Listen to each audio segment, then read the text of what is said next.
हम लोग definition section देख रहे थे। लास्ट जो सेक्शन हम लोग कर रहे थे वो क्या था? Fact in issue. इसमें एक शब्द आया था, fact in issue and issue of fact. तो दो चीजें थी ना, हमने पूछा था कि क्या अंतर है इन दोनों, फैक्ट इन इशू और issue of fact. Definition section है, इसको जानना इसलिए भी जरूरी है कि बार बार इन सब चीज़ों की जरूरत आपको फ्यूचर में पड़ेगी।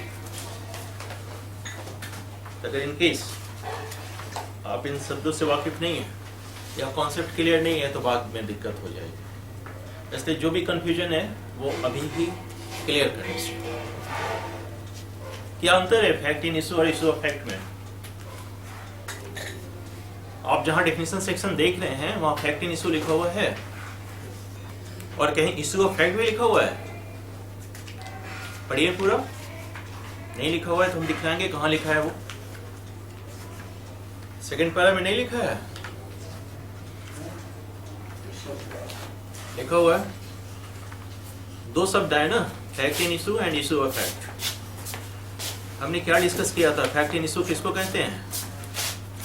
जहां किसी बात पे मतभेद,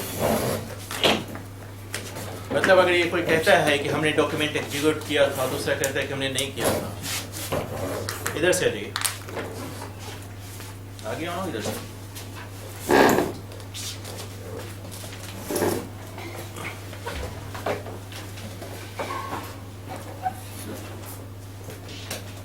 तो वैसे स्थिति में जहां मतभेद हो, जहां डिफरेंस हो, वो इशू बन जाता है।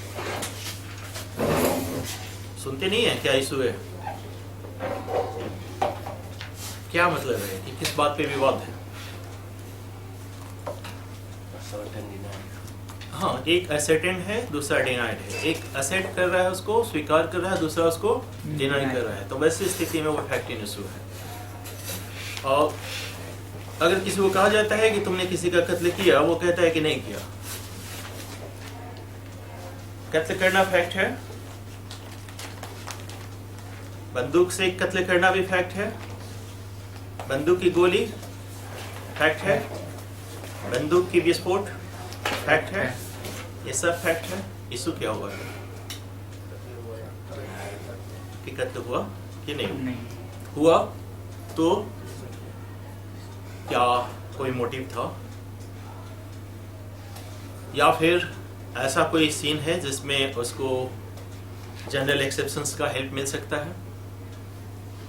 जनरल एक्सेप्शंस एक पूरा चैप्टर है आपके आईपीसी, भारतीय न्याय संहिता में। आदत डाल लीजिए, पारित हो गया है तो कल से बोलना पड़ेगा। जिस दिन से लागू हो जाएगा आपके पास कोई ऑप्शन नहीं बचेगा। आपने सरस्वती पूजा बहुत जम के मनाया।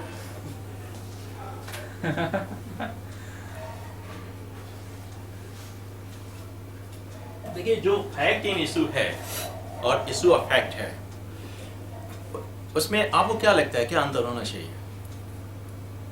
लेजिस्लेचर अगर दो फ्रेजेस का इस्तेमाल कर रहा है तो निश्चित रूप से उसका कोई इंटेंशन रहा होगा। फैक्ट इन इशू तो आप समझ गए हैं कि एक पॉइंट पे कोई एसेट कर रहा है, कोई डिनाई कर रहा है, वो फैक्ट इन इशू है। इशू ऑफ फैक्ट क्या है? बहुत सिंपल सा चीज है। भारतीय साक्ष्य अधिनियम में जिसे फैक्ट इन इशू कहा गया है, वही the code of civil procedure में इशू ऑफ फैक्ट। इसने जो डेफिनेशन का सेक्शन 2 का सब सेक्शन 2 लिखा है, उसने वहाँ सीपीसी को इंक्लूड नहीं किया है। और किसको किसको इंक्लूड कर दिया है? आईटी एक्ट, भारतीय नागरिक सुरक्षा संहिता, भारतीय न्याय संहिता, इन सब चीज़ों को इंक्लूड कर दिया। चलिए, अब जिस चीज़ की चर्चा हम लोग करेंगे वो है एविडेंस।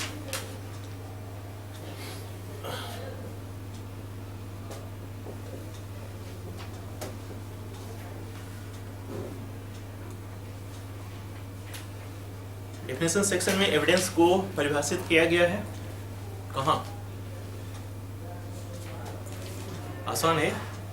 कई बार ना देखिए, याद करने का बहुत सारा तरीका होता है, अपना अपना सबका तरीका होता है। इसका एक तरीका हम देखे हैं, ई फॉर एविडेंस, हाँ, तो डी फॉर डॉक्यूमेंट, ये इस तरीके से भी आप इसको याद कर सकते हैं, आपको उस वक्त क्लिक कर सकते हैं। वो हर जगह लागू नहीं होगा, बट जहाँ जहाँ भी लागू हो रहा है वहाँ आपके कॉन्वीनियंट के हिसाब से आप उसको इस तरह से मेमोराइज कर सकते हैं। इसने कहाँ कहा, तो अगर आप पूछ देते कि एविडेंस कहाँ परिभाषित है, क्या बोलेंगे आप? 2E1 एविडेंस क्या कहता है, एविडेंस की परिभाषा के तहत ये पहले इसको देख लीजिए, फिर हम लोग और भी चीज़ों को डिस्कस करेंगे। कहते हैं एविडेंस क्या है? Evidence means and includes.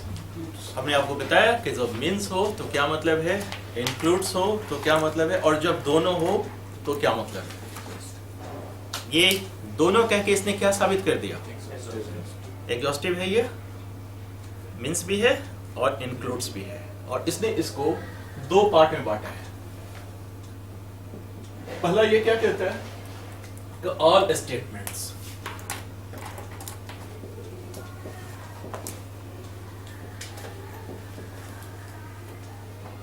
Given किस तरह से दिया जा रहा है,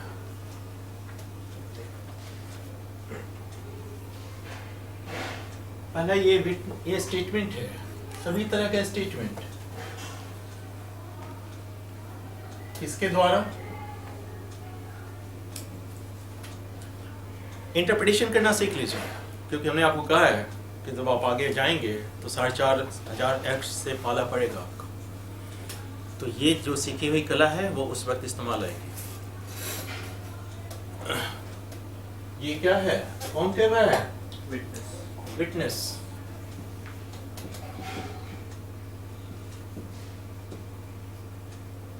किसके समक्ष? कोर्ट के समक्ष।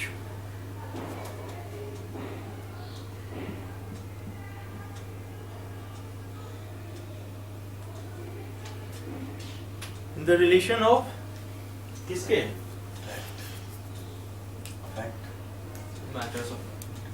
Matter of fact.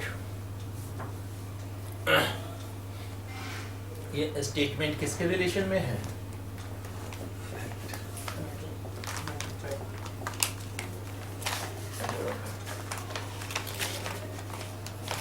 और कब किया जा रहा है?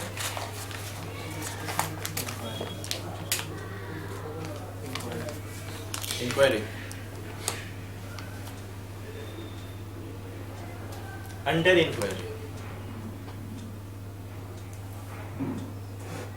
कुछ फर्क पड़ा? हमने क्या क्या होता है कि एविडेंस कहाँ इस्तेमाल होगा? 3 स्टेज बताए थे हमने। क्रिमिनल मैटर अगर चल रहा है तो फर्स्ट इन्वेस्टिगेशन होता है, फिर इंक्वायरी होती है, और थर्ड वन ट्रायल होता है। ये कौन से स्टेज में हो रही है? मान लें एविडेंस है,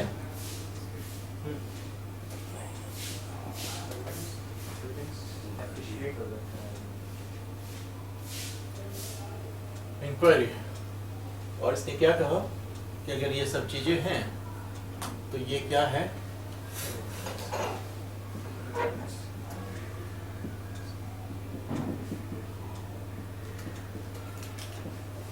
ये ओरल एविडेंस है।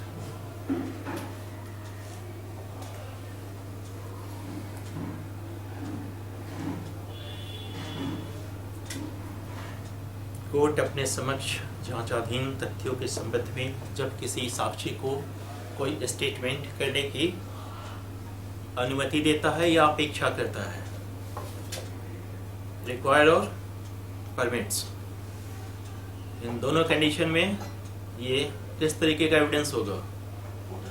ऑर्डर एविडेंस होगा। आप मानते हैं कि स्टेटमेंट एविडेंस हो सकता है? हमने क्या कहा? All statements.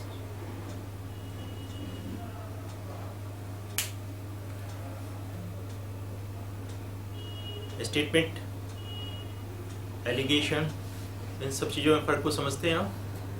ये किसके द्वारा दिया जा रहा है? विटनेस। विटनेस किस चीज़ पे प्रकाश डालेगा? Matter of fact. आपको लगता है कि एविडेंस की परिभाषा है? यह काइंड ऑफ एविडेंस है। ये एविडेंस को परिभाषित कर रहा है या एविडेंस का प्रकार बता रहा है? इसने पहले क्या कहा? ये सब चीज हो जाने के बाद ये क्या बन जाएगा? Oral evidence. यानी उसने बताया कि एविडेंस एक ओरल होता है और दूसरा डॉक्यूमेंट्री।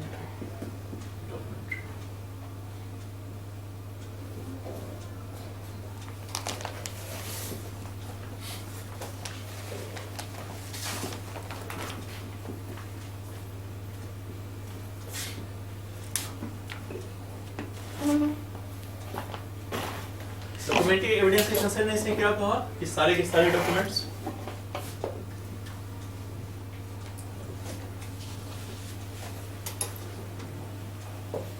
किस तरह के कहा? और डॉक्यूमेंट्स इंक्लूडिंग इलेक्ट्रॉनिक एंड और digital or digital produced for the inspection of the court, and such documents are called documentary evidence. यानी एविडेंस के अगर हम प्रकार की बात करें तो ये क्या कहता है? एक ओरल एविडेंस है, second one is documentary evidence है। ये तो काइंड बता रहा है, एविडेंस क्या है ये थोड़ी बता रहा है। ये तो कह रहा है कि एविडेंस दो प्रकार का होता है, एक ओरल होता है, मौखिक साक्ष्य होता है, दूसरा दस्तावेजी साक्ष्य होता है। और इसने बताया कि मौखिक साक्ष्य के अंतर्गत क्या आएगा, दस्तावेजी साक्ष्य के तहत क्या आएगा। ये इतनी सी बात कही। आपसे पूछा जाए कि देन एविडेंस क्या है, तो एविडेंस किस चीज के कंसर्निंग दिया जाता है? एक व्यक्ति ने गोली चलाई, गोली चली या नहीं, गोली चलना फैक्ट है। इसको प्रूव करने के लिए क्या एविडेंस दे सकते हैं आप? कॉमन सेंस से सोचिए, गोली चलेगी, अगर साइलेंसर नहीं लगा हुआ है आवाज होगी, चिंगारी उठेगी, चीख सुनाई देगी, ब्लड मतलब निशाने पे लग गया, तो बहुत सारी चीजें। तो ये सब चीजें क्या हैं? हमने क्या कहा था? फैक्ट के तहत दो बातें होंगी, एक तो फिजिकल फैक्ट, दूसरा साइकोलॉजिकल फैक्ट। फैक्ट का डेफिनेशन देख चुके हैं हम लोग। तो फिजिकल फैक्ट में कौन कौन आता है? जो perceived by the sense organ, वो सब के सब फिजिकल फैक्ट है। तो गोली की आवाज किसी ने सुनी, वो क्या है? Physical fact. गोली की आग चलाते हुए किसी ने देखा, वो क्या है? फिजिकल फैक्ट है। इस एपिसोड में हम किसको एविडेंस मानेंगे? यहाँ बैठे हुए भी गोली की आवाज आ सकती है, अगर चौराहे या कहीं भी पटाखा बजा या गोली चली तो यहाँ भी आप सुन सकते हैं इस चीज को। तो आपने परसीव किया ना विथ योर सेंस ऑर्गन, तो आप किस तरह के विटनेस हैं? आपने देखा, आपने तो सिर्फ गोली की आवाज सुनी। गोली चलाते हुए किसने देखा? आई विटनेस। अगर साक्ष्य देना हो तो हमने बताया था कि साक्ष्य के 3 रूल्स हैं प्रत्येक मामलों में। बेस्ट एविडेंस और तीनों रूल बताइए। हेयर्स एविडेंस ठीक है, must not be admitted and evidence must be confined to ये हमेशा याद रखिए। तो फैक्ट इन इशू क्या है? यहाँ गोली चली कि नहीं चली। तो जो व्यक्ति अपनी आंखों से देखा है और जो व्यक्ति यहाँ क्लासरूम में बैठ के गोली की आवाज सुना है, उन दोनों में एज अ जस्टिस आप किसको प्रेफर करेंगे? जो देखा है। क्यों? इन कंपेरिजन वो बेस्ट एविडेंस है। हाँ ठीक है, और भी एविडेंस हो सकता है, ठीक है, वो बेटर एविडेंस है। तो जब हम कहते हैं, हमने क्या कहा था साक्ष्य को तोड़ते वक्त? इसका मतलब, और इसे हमने बताया था कि जो व्यक्ति आंख से देखता है वो आई विटनेस है। तो एविडेंस की परिभाषा में हमने कहा था कि एविडेंस शब्द कहाँ से निकला है? एविडेरा, इसका मतलब टू बी क्लियर, क्लियरली।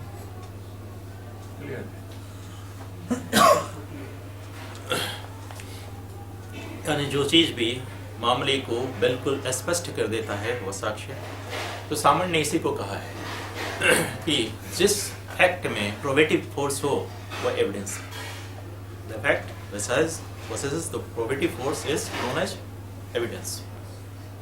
तो वो तो एविडेंस की परिभाषा दे रहे हैं। हमारे भारतीय साक्ष्य अधिनियम में एविडेंस की परिभाषा नहीं दी गई है, बल्कि एविडेंस के प्रकार बताए गए हैं। और इसके अकॉर्डिंगली इन्होंने कहा कि दो तरह के एविडेंस होंगे, एक ओरल एविडेंस होगा और दूसरा डॉक्यूमेंट्री एविडेंस होगा। क्या ये जितने भी एविडेंसेस हैं ये सब के सब इसमें शामिल हो जा रहे हैं?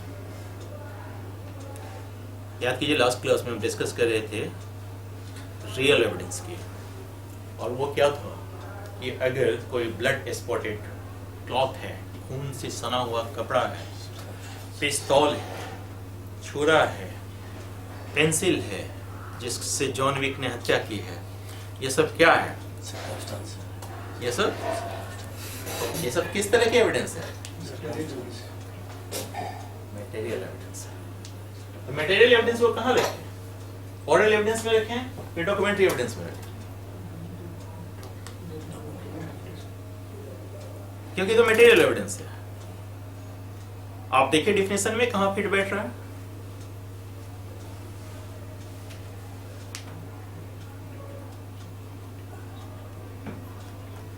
इसलिए कहा गया कि ये जो साक्ष्य की परिभाषा है ये त्रुटिपूर्ण है। इसमें वो सभी मामले नहीं आते हैं। सभी मामले में एक तो आपका मटेरियल एविडेंस वो नहीं आता है, दूसरा जिस वक्त साक्षी साक्ष्य दे रहा होता है विटनेस बॉक्स में, उसकी भाव भंगिमा न्यायालय में बैठा हुआ न्यायाधीश देखता है। भाव भंगिमा समझते हैं? जेस्चर डेमोनियर नहीं समझते हैं?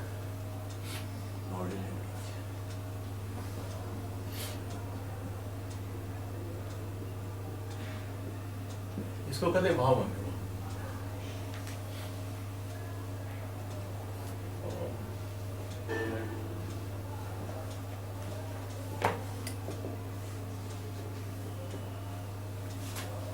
ये जब हम देखें इसका मतलब क्या है?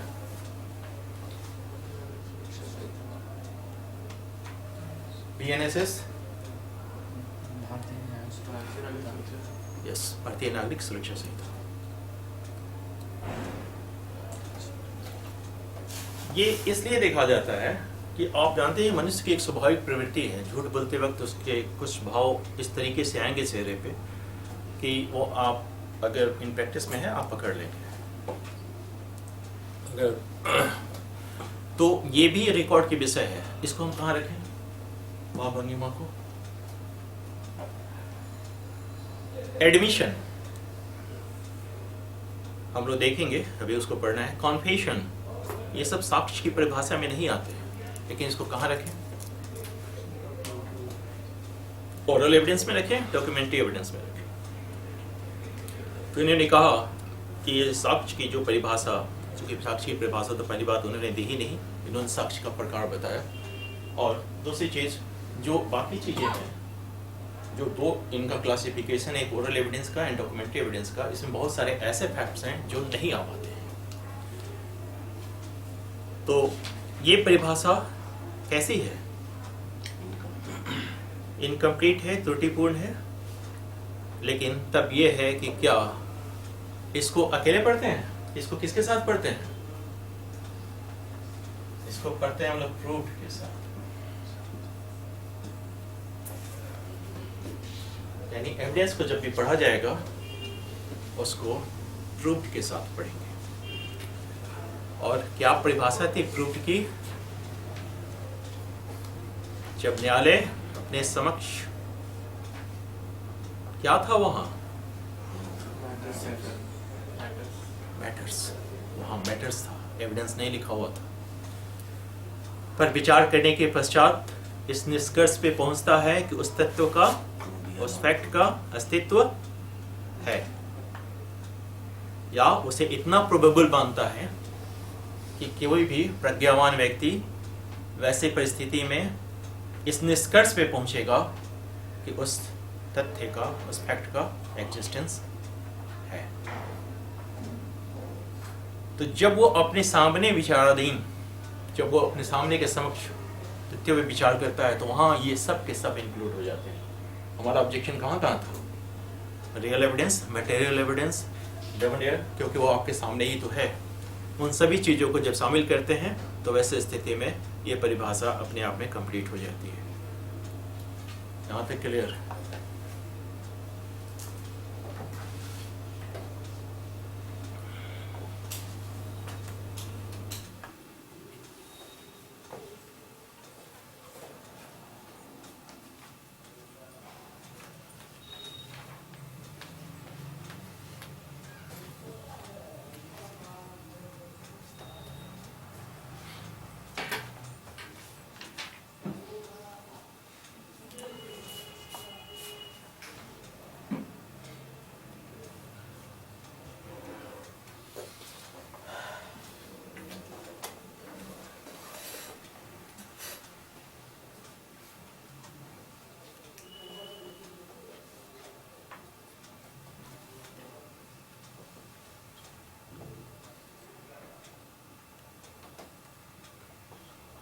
साक्ष्य का पर्पस क्या है?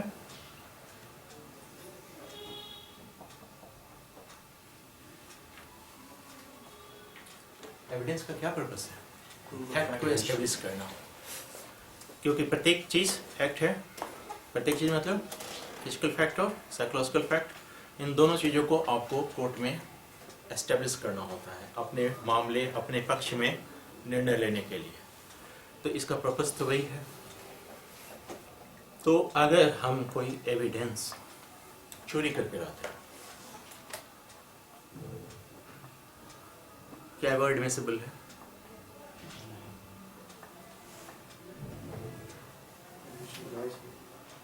दो तरह के उत्तर आ रहे हैं। हाँ,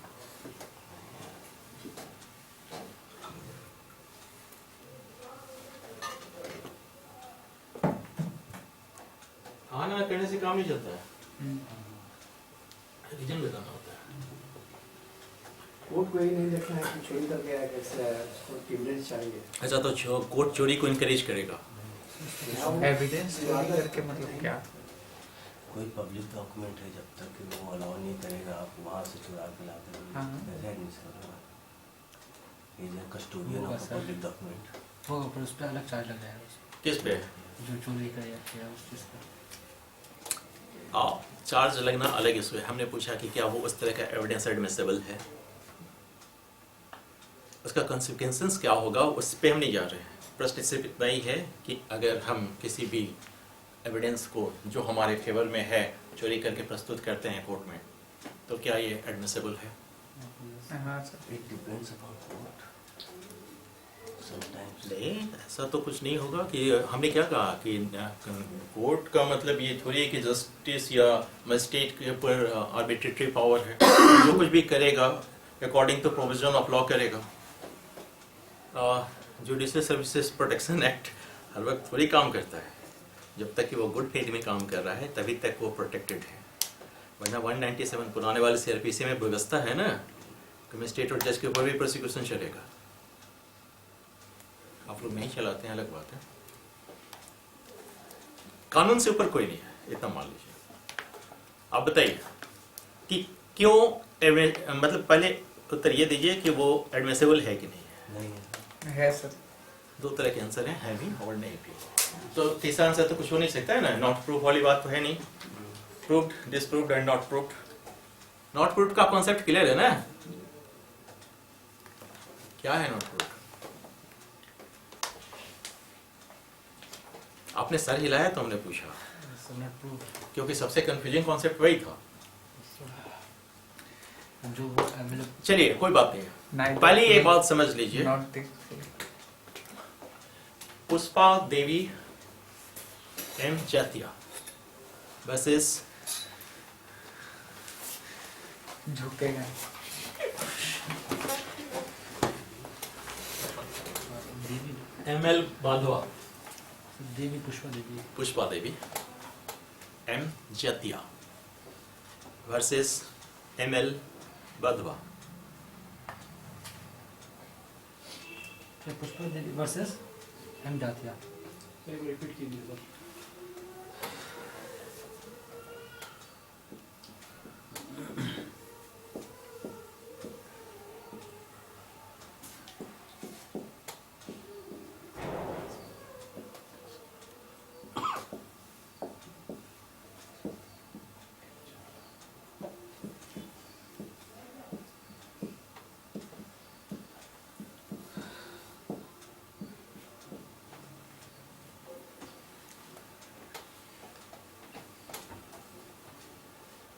इसमें कहा गया कि अगर कोई एविडेंस की परिभाषा में आता है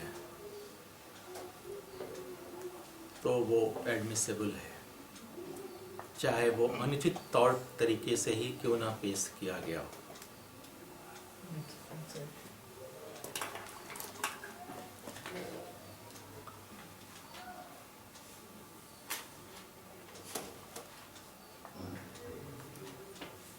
दूसरा,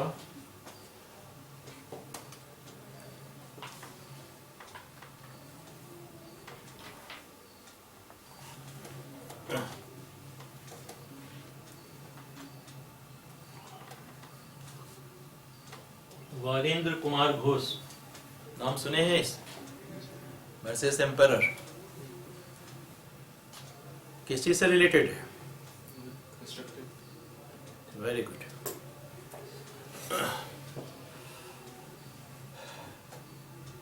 आधे पोस्ट ऑफिस पोस्टमैन हत्याकांड हुआ था, जिस वक्त हम लोग कॉमन इंटेंशन देख रहे थे। उसमें कहा गया कि अगर कोई एविडेंस रेलेवेंट है तो इस कारण से इनएडमिसिबल नहीं हो जाएगा कि उसको अनुचित तरीके से पेश किया गया है या फिर तलाशी के दरमियान या सीआरपीसी के प्रावधानों का उल्लंघन करके उसे लाया गया है। Varendra Kumar Ghosh versus emperor.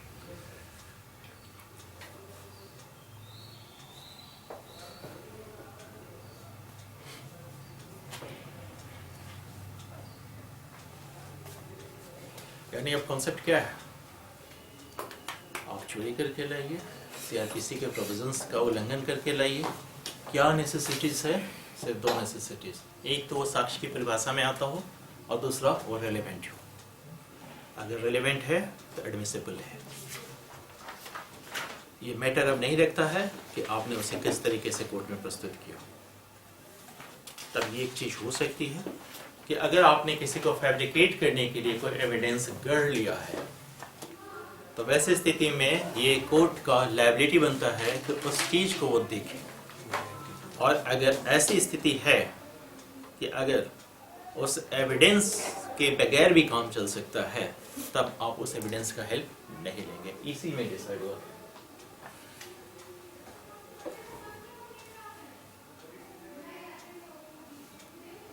समझ रहे हैं क्या? क्या नहीं समझे बताइए।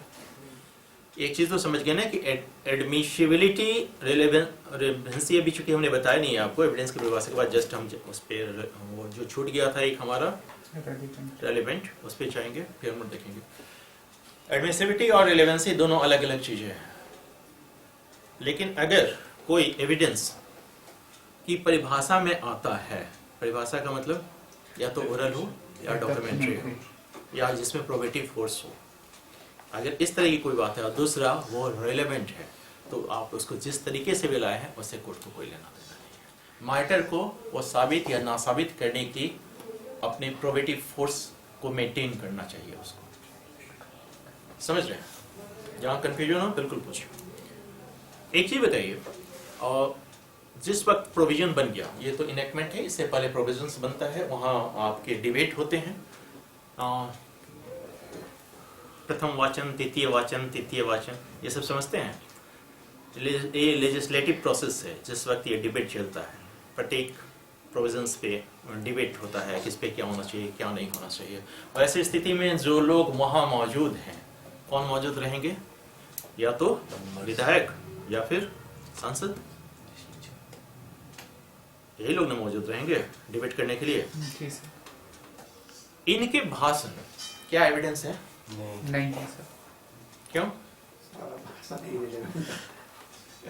नहीं? ऐसा क्यों बोलते हैं?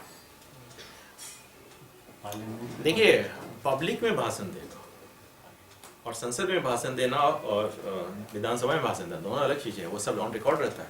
कुछ चीजें जो अनपार्लियामेंट्री होती है उसको स्पीकर खुद कहते हैं कि इसको हटा दिया जाए। तो ऐसे स्थिति में क्या वो एविडेंस है? पार्लियामेंट कोर्ट के पर्व्यू से बाहर है। नहीं, हम आर्टिकल 120 कोर्ट के डिस्कशन से बाहर होना एक अलग इशू होता है। ठीक है, आप सही कर रहे हैं। आर्टिकल 181 में प्रोविजन है कि जो डिस्कशन उसको चेयर उसको कोर्ट में नहीं रखेंगे हम। लेकिन अगर हम रेफरेंस के तौर पर हमने क्या कहा अभी जस्ट कि कोई मामला अगर रेलेवेंसी को मेंटेन कर रहा है या एविडेंस की परिभाषा में आ रहा है, तो वैसे स्थिति में वो कोई मैटर नहीं रखता है कि आप उसको कहाँ से लाएं। हमें क्या करना है, हमारा एविडेंस का पर्पस क्या है, फैक्ट को साबित कर दे या डिस्प्रूव कर दे, यही स्थिति बनेगी ना।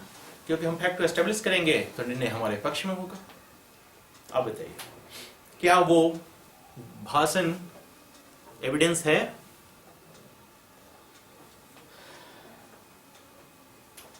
Yes sir.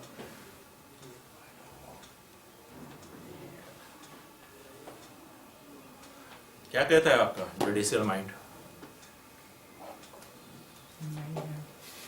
सब कुछ कॉमन सेंस है, इतना दिमाग मत लगाइए। हाँ सर, ये चीज हम नोटिस किए हैं कोर्ट में हाँ, कि लॉ में ज्यादा दिमाग लगाए तो आंसर गलत हो जाएगा। इसलिए एकदम बिल्कुल आम common भाषा sense- में बोलिए। हाँ, बिल्कुल सही जवाब जाएगा आपका। मैं आपको कितनी बार बोल चुका हूँ, जितने भी प्रोविजन है सब कॉमन सेंस है। फर्क इतना है उसको हमने प्रोविजन में डाल दिया है और वो प्रोविजन याद नहीं रहे, कोई इशू नहीं है। बताइए गलत है तो गलत है, और वो कहाँ है वो ढूंढ लीजिए। तो ये बताइए, ये जो भाषण है ये रेलेवेंट एविडेंस है, इधर तो वैसा रिकॉर्डिंग होता रहता है। तो आप इसको प्रस्तुत कर सकते हैं। एविडेंस की परिभाषा में क्या कह रहा है, ओरल एविडेंस किसको कहेंगे? जिसके जैसे 3 तथ्यों के विषय में न्यायालय अपने समक्ष किसको अनुज्ञा दे रहा है या परमिट करता है या अपेक्षा करता है, विटनेस को। तो किनको बुलाएंगे आप?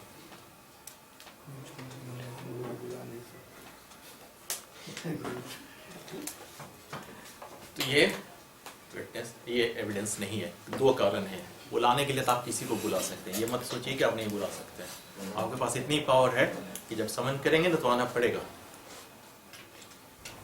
क्योंकि हमने क्या कहा है, जुडिशरी को एग्जीक्यूटिव से अलग रखा है और रूल ऑफ लॉ एस्टेब्लिश किया है।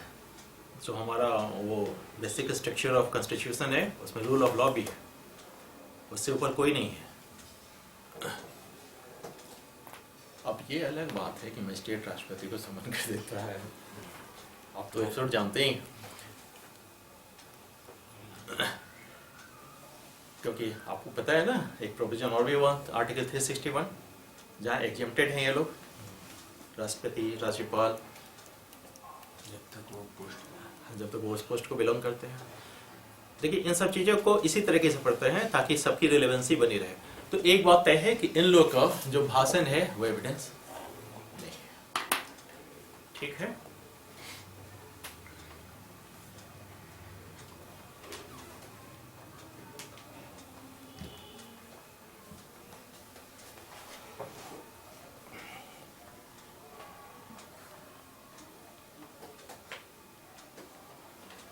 आप जानते हैं कि कॉग्निजेंस किस तरीके से लिया जाता है?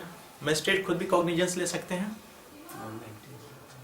190 अब 210 कहिए,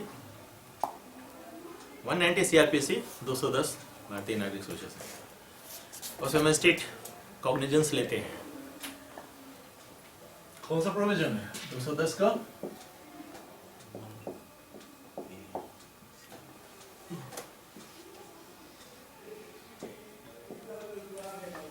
तो मजिस्ट्रेट की पर्सनल नॉलेज में अगर कोई बात है तो पर्सनल नॉलेज एविडेंस नहीं होगा। ये इन्होंने खुद देखा ना कि कोर्ट में कुछ हुआ है। ये कांग्रेस रास्ते चलते हुए मजिस्ट्रेट ने देख लिया किसी ने किसी को चाकू मार दी। Is a witness. वेट, साक्ष्य कौन देगा? साक्षी ही देगा। कोर्ट में बैठा हुआ मजिस्ट्रेट या न्यायाधीश को ये जानकारी है कि इस व्यक्ति को मैंने कल देखा है। वो खुद नहीं, मतलब कि जिस केस को वो हियर कर रहा है उसमें खुद ही एविडेंस नहीं बन सकता है सर।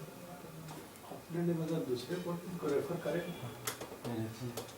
पर्सनल नॉलेज ऑफ जजेस are not considered as evidence. आप देखिए कॉमन सेंस आपका क्या कह रहा है। Is a witness. पहले ध्यान से सुनिए, कॉमन सेंस क्या कह रहा है। आपको क्या एस्टेब्लिश करना था? फैक्ट और वो उसके पर्सनल नॉलेज में है, तो न्यायाधीश और मजिस्ट्रेट का ये personal knowledge as a evidence है। यस।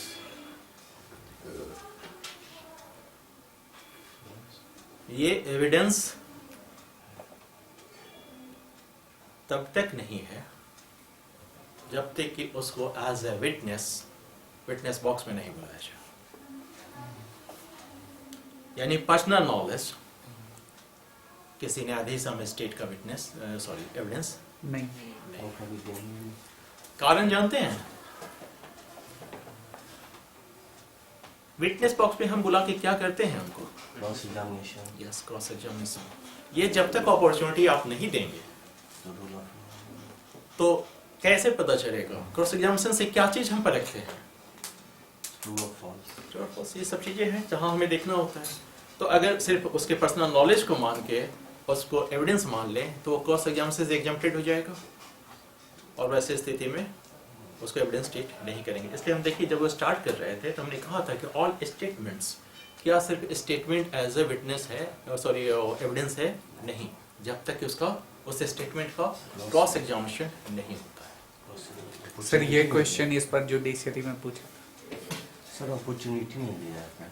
नहीं, हम बता रहे हैं सर, आगे डिस्कस करेंगे। अपॉर्चुनिटी नहीं दिया जाता है ऐसा एलिगेशन ना लगाइए। अपॉर्चुनिटी रहती है, आप डिमांड नहीं करते हैं, वो अलग इशू है। क्योंकि लीगल प्रोविजन में प्रत्येक चीज के लिए प्रोविजन कर रखा है, आप उसको एक्सरसाइज नहीं करते हैं, ये आपका प्रॉब्लम है।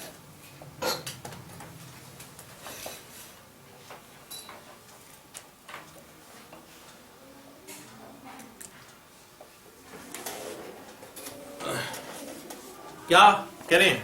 एक्यूज्ड अगर खुद करता है, एक जानते हैं ना, एक प्रोविजन है आपका पुराने सीआरपीसी में,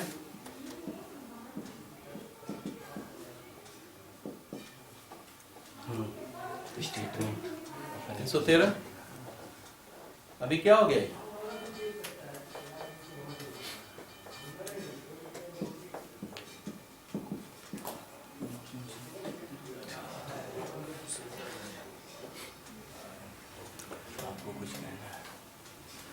आपको कुछ कहना है? ऐसा नहीं होता है। बिना चेतावनी दिए मजिस्ट्रेट या न्यायाधीश किसी भी अभियुक्त से कोई भी सवाल किसी वक्त पूछ सकता है, तो उसके दिए गए जवाब एविडेंस हैं। कोर्ट में तो पूछ रहा है। यस, तभी तो पूछ रहा है। एविडेंस की परिभाषा, ओरल एविडेंस की,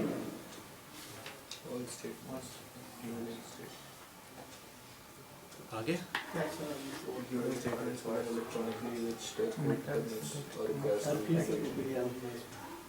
313 समझते हैं ना? जी समझ रहे हैं, आज करवाए हैं सर, करवा रहे हैं। तब तो और अच्छी बात है। 313 करवाना पड़ता है। ऐसे तो ड्यूटी है कोर्ट का सर, या Yes. प्रोसिक्यूशन का, बिल्कुल। लेकिन हम जब जाके पूछे वहाँ कि हमारी ड्यूटी है ये करना, तो बोला कि नहीं आप जाके आप टाइप करा के लाइए, हम ले रहे सर। अब ये तो हम रिकॉर्ड से नहीं हटा सकते हैं ना। नहीं सर, रिकॉर्डेड है। तो आपका नाम नहीं लेते हुए मिस्टर एक्स, आप बताइए इसमें क्या होता है? गलती भी हम करते हैं, नॉलेज के लिए लोग को बता दें। गलती का पीड़िता का यह था, केस था, जो एलिगेशन आया उसमें पीड़िता का नाम हम लिख दिए, और ये तो बहुत बड़ी गलती की है। तो गलती कर दिए। जी जी तो 228 में जाइए।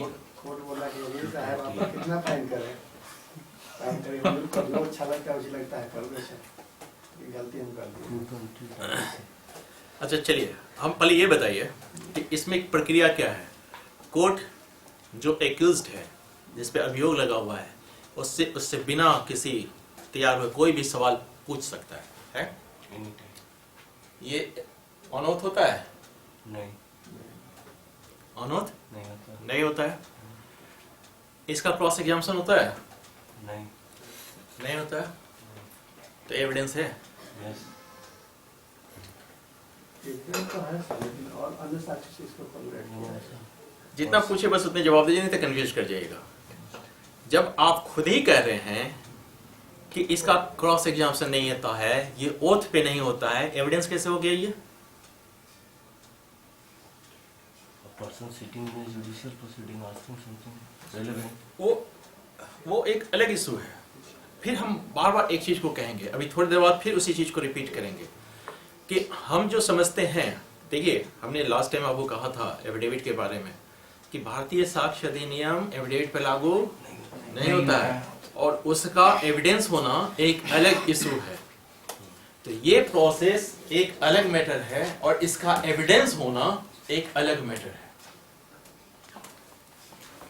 क्या ये एविडेंस है?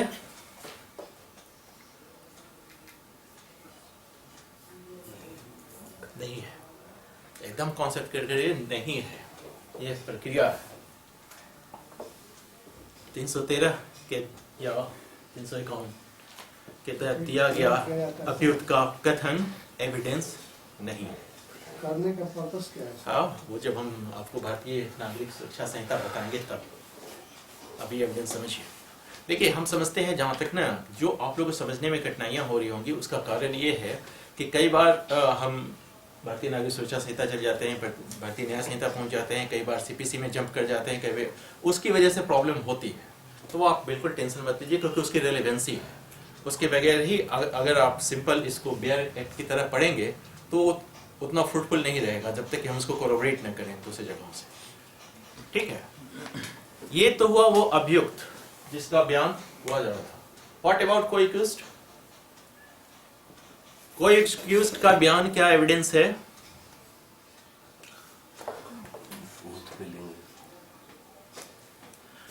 जिस वजह से, देखिए फॉर्मूला याद रख लीजिए, जिस वजह से हम एविडेंस को एक्सक्लूड कर रहे हैं उसके पीछे रीजन क्या है? या तो ओथ पे होना चाहिए, क्रॉस एग्जामिनेशन का मौका मिलना चाहिए, नेचुरल उसका जो हमने प्रिंसिपल बताया था 3, वो क्या था? Cross examination. यस बताना।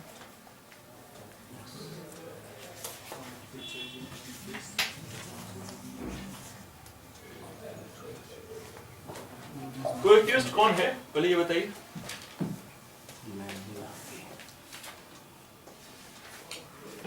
क्लास अगर आप लोग सीरियसली करते होंगे तो हमने वहां 3 शब्द लिखा था।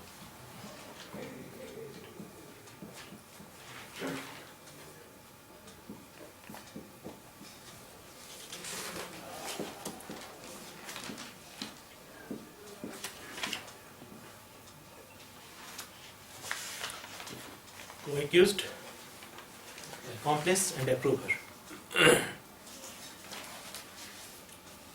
सह अभियुक्त, सह अपराधी और सरकारी गवाह।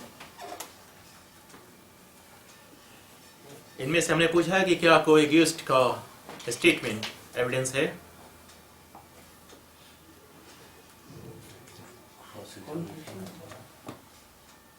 क्या सर?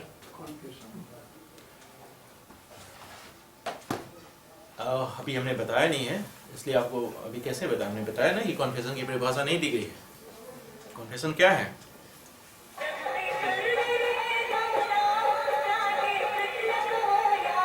यही सत्य है।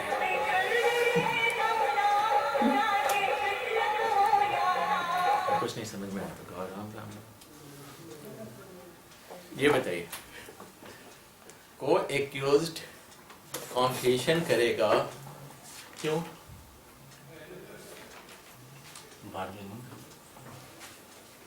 कॉन्फेशन इसलिए आप कंफ्यूज नहीं हुई है। पहले बताइए कि इसका स्टेटमेंट, कोई एक्यूज्ड स्टेटमेंट दे रहा है, किसके अगेंस्ट में देगा? नहीं, ये साथी के अपने साथी के अगेंस्ट में। कोई एक्यूज्ड है और एक कॉम्प्लेक्स, ये किसके अगेंस्ट में देगा? अभियुक्त जो उसमें है, अपराध एलिज किया है। पर्सन। और अप्रूवर? अप्रूवर जो सरकारी गवाह है। हाँ, ये लोग किसके अगेंस्ट में गवाही दे रहे हैं? अपराध के बारे में कराए हुआ उसके। इसलिए कुछ चीजें जब हम आगे पढ़ाएंगे ना, खाली अभी के लिए इतना समझ, चूंकि जो लोग पहले से जानते हैं, इन सब शब्दों से वाकिफ है, उनको समझने में दिक्कत नहीं होनी चाहिए। जो लोग नए हैं उनको बता दें, वो एक्यूज्ड वो व्यक्ति होता है जिस पे अभी सिर्फ एलिगेशन लगा हुआ है, उसका अपराध प्रूव नहीं हुआ है, वो कोई एक्यूज्ड है। कॉम्प्लेक्स है, वो अपराधी सच में है। और अब ये चूंकि इतना सातिर खिलाड़ी है वो कि उसने कोई गवाह मतलब सबूत छोड़ा ही नहीं है, तो वैसे स्थिति में हम उसको थोड़े से रिबेट के कंसर्निंग प्रोविजंस बताते हैं और कहते हैं कि आपकी सज़ा माफ़ कर दी जाएगी, आपको सज़ा कम कर दिया जाएगी, आपको दूसरा नाम देके किसी दूसरे कंट्री में भेज दिया जाएगा जहां आप आराम से रह सकते हैं, आप खाली बता दीजिए कि हुआ क्या था। ये लालच और प्रलोभन के तहत दिया गया स्टेटमेंट है। ऐसी स्थिति में इसको क्रॉस एग्जामिनेशन का मौका मिल रहा है। कोई एक्यूज जब किसी अपने अपराधी के साथी के अगेंस्ट मिसाल दे रहा था, क्या उसके समक्ष दे रहा है? नहीं दे रहा है। उसके साथी अपराधी को इसका क्रॉस एग्जामिनेशन करने का मौका मिला? नहीं मिला। इसको एविडेंस मान लें? ये एविडेंस नहीं है।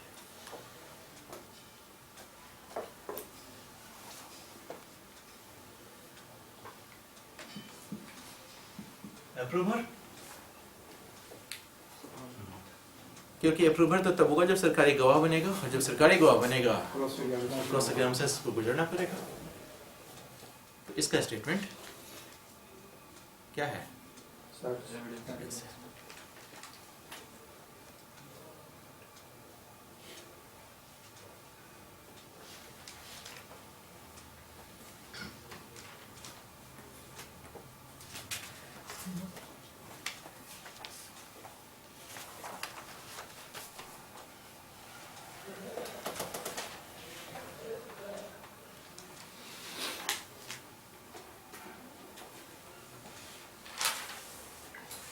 अगर अभियुक्त ने लिखित कथन दे रखा है तो रिटन स्टेटमेंट देने का प्रोविजन है एक्यूज्ड को।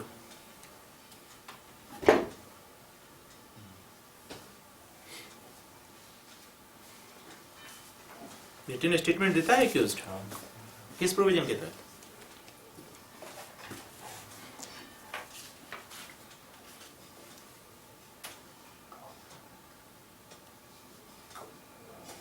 रिटन स्टेटमेंट को एविडेंस मान लें तो वो भी एविडेंस नहीं है। हमेशा याद रखिए, एविडेंस होने के लिए स्टेटमेंट को या तो ओथ पे होना चाहिए, क्रॉस एग्जामिनेशन का मौका मिलना चाहिए। अगर ये चीजें नहीं मिल रही हैं तो एविडेंस नहीं है। रिटर्न एविडेंस नहीं होगा। रिटन स्टेटमेंट का क्रॉस एग्जामिनेशन होगा? ओथ पे हो रहा है, कैसे हो जाएगा? फॉर्मूला याद रखिए, फॉर्मूला को फिट कर दीजिए, खुद ब खुद पता चल जाएगा। याद करने की जरूरत नहीं पड़ेगी फिर आपको। जी सर, कैसे बोलिए? रिटन स्टेटमेंट ऑर्डर नहीं सुन पा रहे, एक मिनट। हाँ सर, ऑर्डर 8 है सर, रिटन स्टेटमेंट ऑर्डर 8 वो तो आप सीपीसी में चले गए, हम एक्यूज्ड की बात कर रहे हैं सर। सीपीसी में एक्यूज्ड होगा क्या? नहीं। पुराने वाला जो प्रोविजन है आपका 301 सीआरपीसी, उसका सबसेक्शन 2 में रिटन स्टेटमेंट दिया जाता है। जैसे हम लोग भारतीय नागरिक सुरक्षा संहिता पढ़ेंगे ना, वहाँ हम लोग फिर इसको कोलैबोरेट करेंगे कि वहाँ से देखिए एविडेंस कैसे आया था, क्या हुआ था। इसलिए आपकी एविडेंस की क्लास के बाद भारतीय नागरिक सुरक्षा संहिता ये स्टार्ट होगी। ठीक है। दूसरा है खोजी कुत्ता, एस्कॉर्ट डॉग। खोजी कुत्ता समझते हैं किसको कहते हैं? हाँ सर। क्या करता है वो? मतलब उसे हेल्प कैसे लेते हैं पर्यावरण? क्या प्रत्येक स्ट्रीट डॉग को उठा के खोजी कुत्ता बना दें? नो सर, एकदम स्ट्रीट डॉग क्या हुआ? वो जो सड़क पे घूमते रहता है। और कैसे अंतर है स्ट्रीट डॉग और आपके पालतू डॉग और ये एस्क्वायर्ड डॉग में? एस्क्वायर्ड डॉग को ट्रेनिंग दी जाती है। ट्रेनिंग के दरमियान क्या करता है वो? अगर मान लीजिए किसी का मर्डर हुआ है और वहां कोई वस्तु उसको मिली है, तो वहां से उसको उस वस्तु को उसको क्या किया जाता है? स्मेल करवाया जाता है। स्मेल करवाने के बाद उसको क्या किया जाता है? छोड़ दिया जाता है।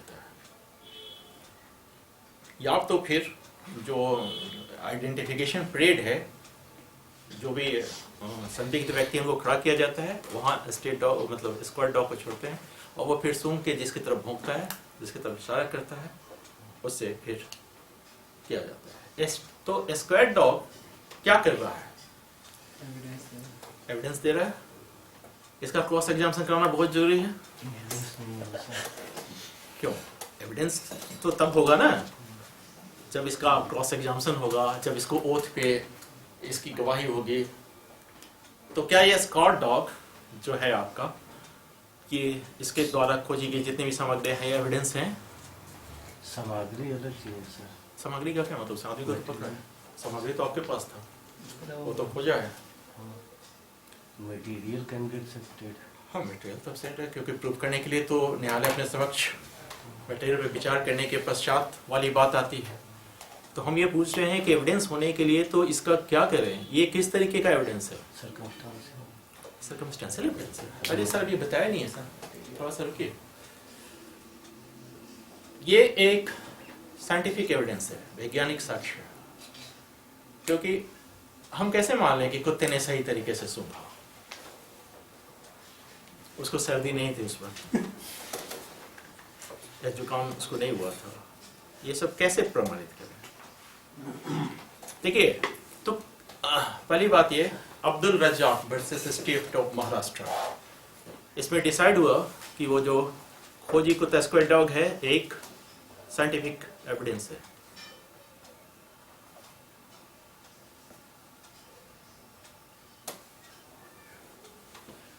ये अक्सर आपसे पूछ देगा।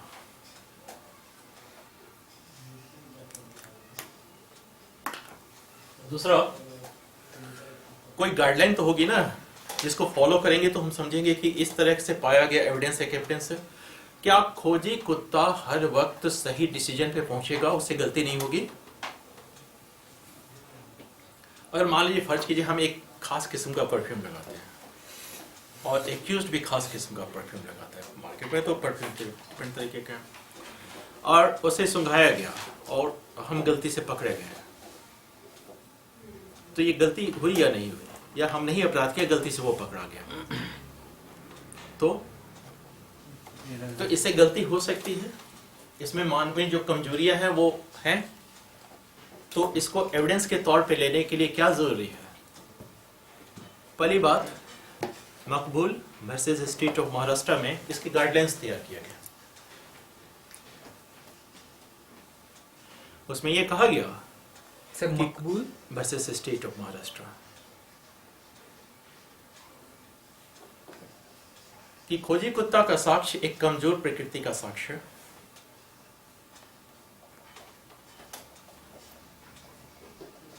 तो पहले तो जो इसका ट्रेनर है, जिसको इसको ट्रेंड किया है,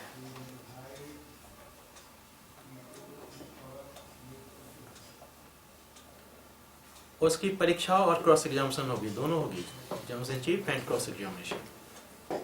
एग्जामिनेशन चीफ में क्या हो हम बताएंगे आगे, examination, cross examination, re examination क्या क्या है, प्रोविडेंस की क्लासेस में हम डिस्कस करेंगे।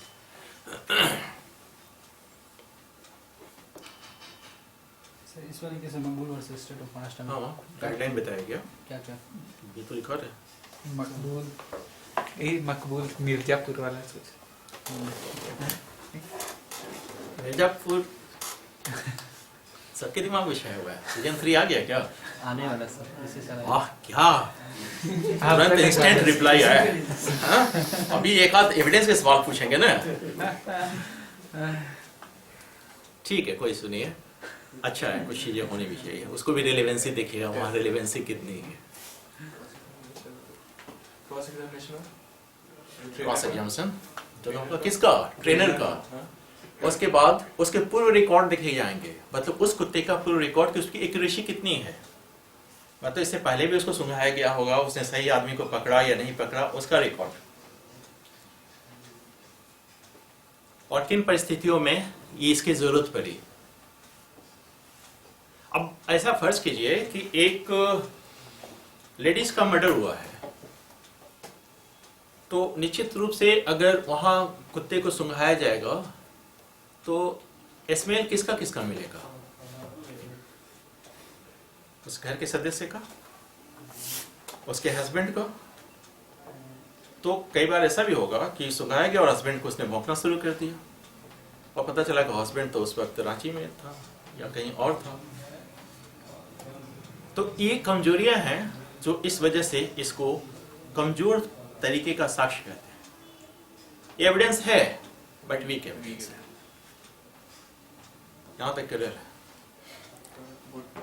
कॉल डॉग के जो ट्रेनर है उसका पहला क्या था, 2 पॉइंट था ना, एक क्रॉस एग्जामिनेशन और एक पहला एग्जामिनेशनशिप होगा, उससे पूछा जाएगा कि आपने इसको कैसे ट्रेन किया, और ट्रेनिंग का जो प्रक्रिया है आपने उसमें क्या क्या ट्रेनिंग दी है, आपने इसको कैसे यह पकड़ता है लोगों को। ये जरूरी है ना, क्योंकि उस ट्रेनर की बात पे ही तो वो कुत्ता दौड़ता है। क्या होता है, जो सामग्री मिलती है उसको लपेट के रख लिया जाता है, कुत्ते को सुंघाया जाता है, फिर सिनेक्ट पीरियड में, आइडेंटिफिकेशन पीरियड में खड़ा करके छोड़ दिया जाता है, और किसी को सुन के किसी को भौंकना शुरू कर देता है। ये चीज होती है। कई बार किसी चीज को ढूंढने के लिए उसको छोड़ दिया जाता है, वो ढूंढते रहता है, रैम्बो को ढूंढता है किधर भाग गया। तो ये सब चीजें हैं। दूसरा जो है आपका टेप रिकॉर्डर। टेप रिकॉर्डर पे टेप की आवाज चीज एविडेंस है, ये सर आप तो है तो है, हम मान रहे हैं, क्योंकि उसने डिजिटल फॉर्म में कह दिया है कि किसी भी तरीके का हो तो वो होगा। पहले भी तो इलेक्ट्रॉनिक रिकॉर्ड था। हाँ, पता है, इसलिए हमने कहा है कि कुछ चीजें, जो चीज है उसकी बहुत जरूरत नहीं थी। अरे यही ना हुआ था, कुछ चीजें 45A में आ गई थी, 47A में आ गई थी, 65A में आ गई थी, रहने देना था ना, तकलीफ नहीं हो रही थी हम लोग। अभी बहुत तकलीफ हो गई है। अब बताइए सवाल क्या पूछा है हमने? Tape recorder. हम किसी व्यक्ति से बात कर रहे हैं, वो अपना कॉन्फेस कर रहा है या कोई ऐसी बात बता रहा है जो उसके लिए प्रोबेटिव फोर्स रखता हो, या किसी ने हमें गाली दी जी भर के, हमने रिकॉर्ड कर लिया। ये किस तरीके का एविडेंस है? क्या एविडेंस को प्रस्तुत किया जा सकता है? एविडेंस है कि नहीं, पहली बात। क्योंकि हम लोग जैसे आगे पढ़ेंगे सेक्शन 3 में, साक्ष्य किसका दिया जा सकता है? से fact and issue and relevant fact का, इन्हीं 2 चीजों का साक्ष्य दिया जा सकता है। तो फैक्ट एंड इशू है, कोई कहता है कि हमने गाली नहीं दी, हम कहते हैं गाली दी, फैक्ट एंड इशू हो गया। हमने कहा, उसने कहा कि बताओ कब गाली दी, बोले कि लो सुनो, सुना दिए, ये एविडेंस हो गया। मिमिक्री आर्टिस्ट को जानते हैं आप? कितने लोगों को देखे होंगे टीवी वगैरह पे, अमिताभ बच्चन की आवाज निकलता है, किसी और भी आर्टिस्ट की आवाज निकलता है, तो वो तो आवाज निकालने में माहिर है। कल अमिताभ बच्चन की आवाज में 4-5 गालियां अपने आप पे दिलवा देते हैं, और अमिताभ बच्चन को खड़ा करते हैं कि काहे भाई साहब, इतने बड़े आदमी को, कि हमारे जैसे आदमी को क्यों गाली देते हो? ये हो जाएगा। क्या कमियां हैं इस टेप रिकॉर्डर के साक्ष्य में? पहली बात ये कि कोई कह के थोड़ी कहता है कि आज 17 फरवरी को हमने गाली दी, तो डेट नहीं रहता है, टाइम नहीं रहता है। एक तो कमी ये है। दूसरी, ये कोई इनकार कर सकता है इस बात से कि ये मेरी आवाज नहीं है, ये भी तो है। वैसे में कोर्ट क्या करेगा अगर कोई इनकार करता है कि मेरी आवाज नहीं है? तो बोलो के हाँ, बोलेगा कि फिर से इनकी आवाज टेप की जाए और तुलना करवाएगा। ये सब कमजोरियां हैं उसमें। तो ऐसी स्थिति में सवाल वही है कि ये एविडेंस है कि नहीं। एविडेंस होने के लिए क्रॉस एग्जामिनेशन होना चाहिए और ओथ पे होना चाहिए। ये किसका होगा? टेप रिकॉर्डर का। तो जिसने रिकॉर्ड किया उस व्यक्ति का, वो बोलेगा, साथ में एविडेंस देगा। तो एविडेंस है, लेकिन खास इसमें कुछ कमियां भी हैं जिसको दूर किया जा सकता है। जैसे कि अगर वो कोई कहता है कि मेरी आवाज़ नहीं है, तो उसकी आवाज़ पुनः रिकॉर्ड करा के दोनों में तुलना की जा सकती है। उसके लिए एक्सपर्ट, जो लोग उसकी आवाज़ से पूर्व परिचित हैं, उनसे पूछा जा सकता है कि आवाज़ इनकी है कि नहीं है, इन सब तरीकों से। तो ये evidence. What about video conferencing? Evidence है वीडियो कॉन्फ्रेंसिंग समझते हैं? VC अरे वाह वाइस चांसलर नहीं मतलब आप उस वीडियो दिन देखे थे ना, ये एविडेंस है 210 में आप देख, हाँ वो तो मैं देखते रहता हूँ सर, मैं तो आपसे पूछ रहा हूँ। तो वो एविडेंस है सर। पहले आप जानते हैं ना कि अगर एक्यूज्ड का साक्ष्य लेना हो तो उसके प्रेजेंस में लेना पड़ता है, प्रोविजन है ना।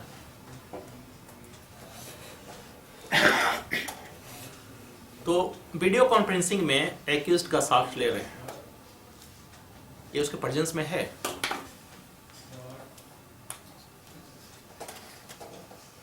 Evidence में ऐसा नहीं कि custody में हो। प्रेजेंस में है, फायदा क्या क्या है और नुकसान क्या क्या है। एक आम जो मतलब उसकी साक्ष्य की प्रक्रिया चल रही है और वीडियो कॉन्फ्रेंसिंग के माध्यम से चल रही है, उन दोनों में अगर आपको कहा जाए कि आप किसको प्रायोरिटी देंगे, एकदम जनरल क्वेश्चन है, प्रायोरिटी किसको देंगे, तो आप क्या बोलेंगे? सामने सामने वाले को प्रायोरिटी देंगे। कारण बताइए। हम कहेंगे कि हम वीडियो कॉन्फ्रेंसिंग को ही प्रायोरिटी देंगे। आगे मान्यता तो उसको है ही सर, हो ही रहा है अभी तो सब। मान्यता तो दोनों का है, हम प्रायोरिटी की बात कर रहे हैं। हाँ, प्रायोरिटी हम लोग फिजिकल ही देंगे, क्योंकि डेमनर जो हम लोग बोले हाव बहुत चेक करेंगे एकदम सामने। हाँ, तो वो में। नहीं आएगा क्या? थोड़ा जब कर देंगे अगर वीडियो में थोड़ा सा देखिए सुविधा क्या होगी वीडियो कॉन्फ्रेंसिंग में कि आपके पास रिप्ले का ऑप्शन रहेगा। अगर आपने लिखने के दरमियान थोड़ा कुछ मिस कर दिया तो आप रिप्ले कर सकते हैं, आप उसको फिर से देख सकते हैं क्या बोला था। रिकॉर्ड में है चीजें, स्टेटमेंट एक्चुअली क्या दिया था फिर से सुन लें उसने क्या दिया था। ये सब सुविधाएं क्या मतलब फिजिकल है उसमें पॉसिबल है? हाँ? पूछ तो सकते हैं रिपीट करने के लिए। नहीं समझ पाए हम आपसे। रिपीट करने के लिए पूछ सकते हैं।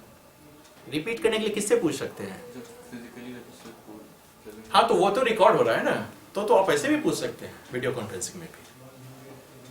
वीडियो कॉन्फ्रेंसिंग का मतलब क्या है? एक व्यक्ति बहुत दूर है, वो कोर्ट में उपस्थित नहीं है बट कोर्ट में उपस्थित है, मतलब स्क्रीन पे उपस्थित है, फिजिकली उपस्थित नहीं है।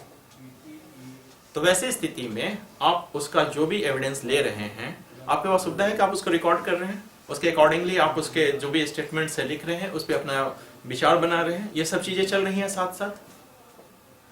ये कब करते हैं? हाँ कई कई बार ऐसा होता है कि जिसमें कई बार अपराधी को कोर्ट लाना थोड़ा मुश्किल है। कई बार ऐसा भी होता है कि जिसमें एलिगेशन है वो अमेरिका में रहता है और वहाँ के जो भी हमारे प्रोसीजर पार्ट हैं उसको पूरा करने के बाद उसका वीडियो कॉन्फ्रेंसिंग अरेंज करते हैं। तो वो अमेरिका में है बट वर्चुअली वो कोर्ट में है। तो अमेरिका का टाइमिंग और इंडिया का टाइमिंग एक ही है। यहाँ 10 बजे कोर्ट चलेगा तो वहाँ सामने चालू, मतलब जो भी है टाइमिंग, तो ये कौन सेट करेगा? जैसा तो बोलेंगे हम उठ रहे हैं, अब क्यों बैठेंगे? या कमीशन जब नियुक्त करते हैं तो ऐसी स्थिति में मान के चलिए कि वीडियो कॉन्फ्रेंसिंग, इसमें जजमेंट है जो आपका doctor Praful versus state of Maharashtra.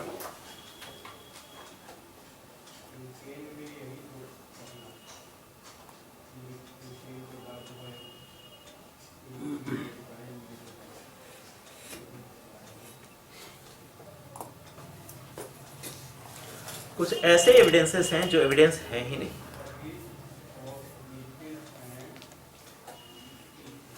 Relevant है बट एविडेंस नहीं। जैसे हमने बताया था कि अगर आप एडवोकेट हैं और आपसे कोई क्रिमिनल आके बताता है कि हमने ये क्राइम किया है, ये रेलेवेंट है? रेलेवेंट है? रेलिवेंट है लेकिन एविडेंट। अभी हम लोग रेलेवेंट पढ़ेंगे थोड़ी देर में, तो समझेंगे कि क्या है, कि रेलेवेंसी किसको कहते हैं, एडमिसिबिलिटी किसको कहते हैं। तो वैसे स्थिति में क्या इसका साक्ष्य दिया जा सकता है? पर्सनल कम्युनिकेशन, प्रोफेशनल, इसका साक्ष्य नहीं दिया जा सकता। दूसरी चीज, एक अभियुक्त बुरे चरित्र का व्यक्ति है, क्या इसका एविडेंस दिया जा सकता है? नहीं दिया सर, सीपीसी में दे सकते हैं। अभियुक्त सीपीसी में कहाँ आता है? आप क्यों बार बार सिविल मामलों में चले जा रहे हैं? अभियुक्त की जब बात करेंगे इसका मतलब है एक्यूज्ड कहाँ आएगा? क्रिमिनल मामलों में। वहां तो प्लेंटिफ होता है, डिफेंडेंट होता है, वादी होता है, प्रतिवादी होता है। क्रिमिनल में कैरेक्टर का नहीं दे सकते। Doctor Praful versus state of Maharashtra में क्या कहा गया था? वीडियो कॉन्फ्रेंसिंग को कहा होता कि एज एविडेंस। अब तो आपको डाल दिया ना अमेंडमेंट करके, इसमें तो सारे डिजिटल फॉर्म में जो कुछ भी है उन सब चीज को डाल दिया। इलेक्ट्रॉनिक सर पहले भी था, तो मतलब क्या था? अभी बताएंगे कि इलेक्ट्रॉनिक भी जो था वो डॉक्यूमेंट्री एविडेंस था, है ना? डॉक्यूमेंट्री था।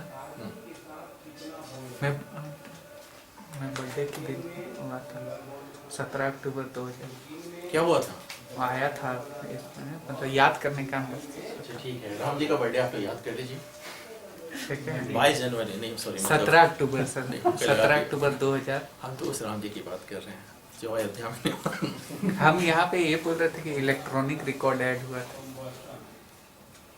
देखिए हमने क्या कहा कि साक्ष्य को होने के लिए दो प्रकार का होना पड़ेगा, या तो ओरल होगा या डॉक्यूमेंट्री होगा।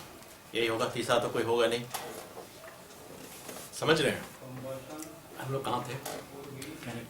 हाँ, करेक्टर। जैसे करेक्टर का एविडेंस कि एक अभियुक्त व्यक्ति बुरे चरित्र का व्यक्ति है तब तक नहीं दिया जा सकता है जब तक ये ना कहा जाए कि वो सदाचारी व्यक्ति है। जैसा ही कोई कहता है कि सदाचारी व्यक्ति है तब आप उसके बुरे चरित्र का साक्ष्य दे सकते हैं, अदरवाइज नहीं दे सकते। ये सभी चीजें हम लोग को पढ़ना है, टेंशन नहीं लीजिए, ये सब आगे पढ़ना है।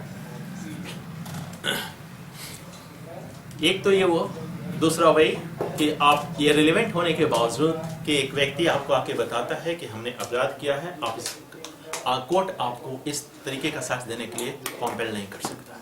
क्या बताइए? लेकिन उसमें थोड़ा सा सावधानी रखिएगा। अगर कोई अभियुक्त आके ये कहता है कि मैं रेप करने जा रहा हूँ, मुझे उपाय बताइए ताकि मैं बच जाऊं, तो वैसी स्थिति में अब ये एग्जेम्प्टेड नहीं है, अब इसका आप साक्ष्य दे सकते हैं। ये सब हम लोग देखेंगे 132 जब वक्त डिस्कस करेंगे ना, अभी का 132, पहले का 126, उस वक्त हम लोग डिस्कस करेंगे कि क्या क्या प्रिविलेज्ड कम्युनिकेशन है, कहाँ कहाँ अलाउ है, कहाँ कहाँ नहीं अलाउ। तो एविडेंस का ये एक छोटा सा रफ आइडिया था ताकि आप समझ सकें। हमने इस चीज़ के तहत सिर्फ दो ही चीज़ बात की। पहला ये कि एविडेंस की कोई परिभाषा नहीं दी गई है, एविडेंस का प्रकार बताया गया है।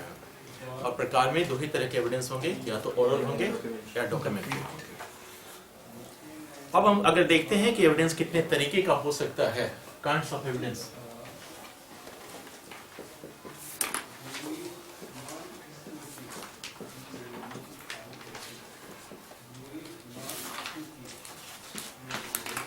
एक तो यही है, पहला कौन सा?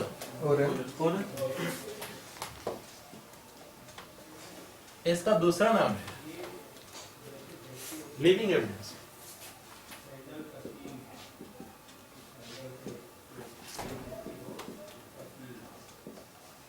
क्यों?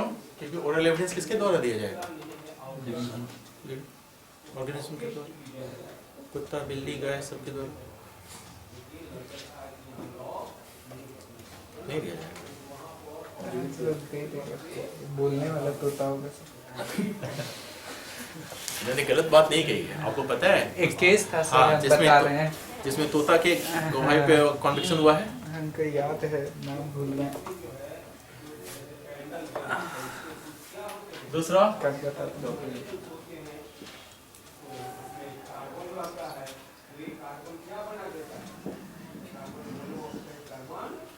डॉक्यूमेंट्री एविडेंस का मतलब ये जीवित होता है, कागज, इलेक्ट्रॉनिक्स फॉर्म में जो कुछ भी ये सब जीवित हैं, तो इसको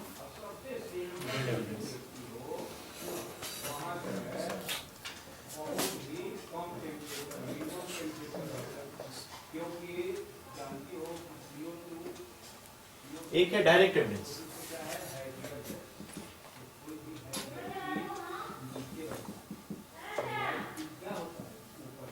सर जीएस का भी क्लास लगता है स्टार्ट, जीएस का भी क्लास स्टार्ट। सर यहाँ इसको पहले कंप्लीट कीजिए ना। डायरेक्ट एविडेंस में तो सेकंड वाला क्या होगा? इनडायरेक्ट। सर्कमस्टेंस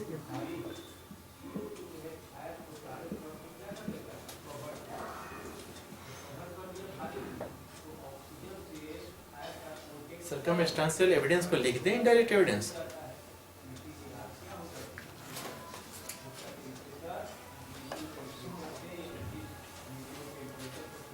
प्रत्यक्ष साक्ष्य और परिस्थिति जन्य साक्ष्य, सर्कमस्टेंशियल एविडेंसेस।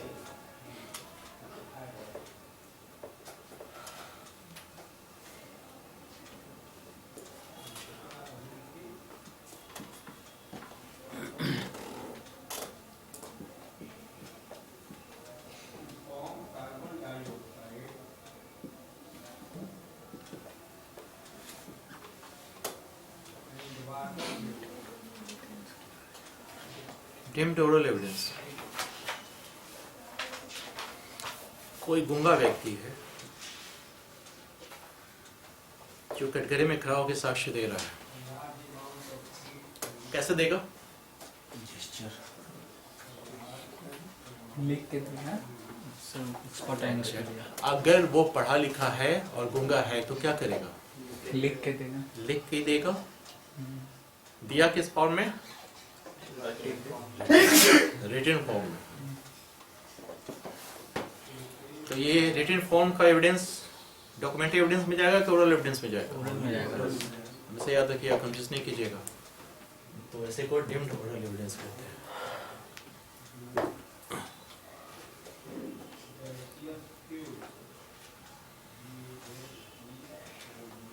अब ये डायरेक्ट एविडेंस जो है हमेशा प्रत्यक्ष होना चाहिए, मतलब डायरेक्ट एविडेंस मस्ट बी, कहता है कि oral evidence must be direct. इसका मतलब क्या हुआ? मौखिक साक्ष्य हमेशा प्रत्यक्ष होना चाहिए।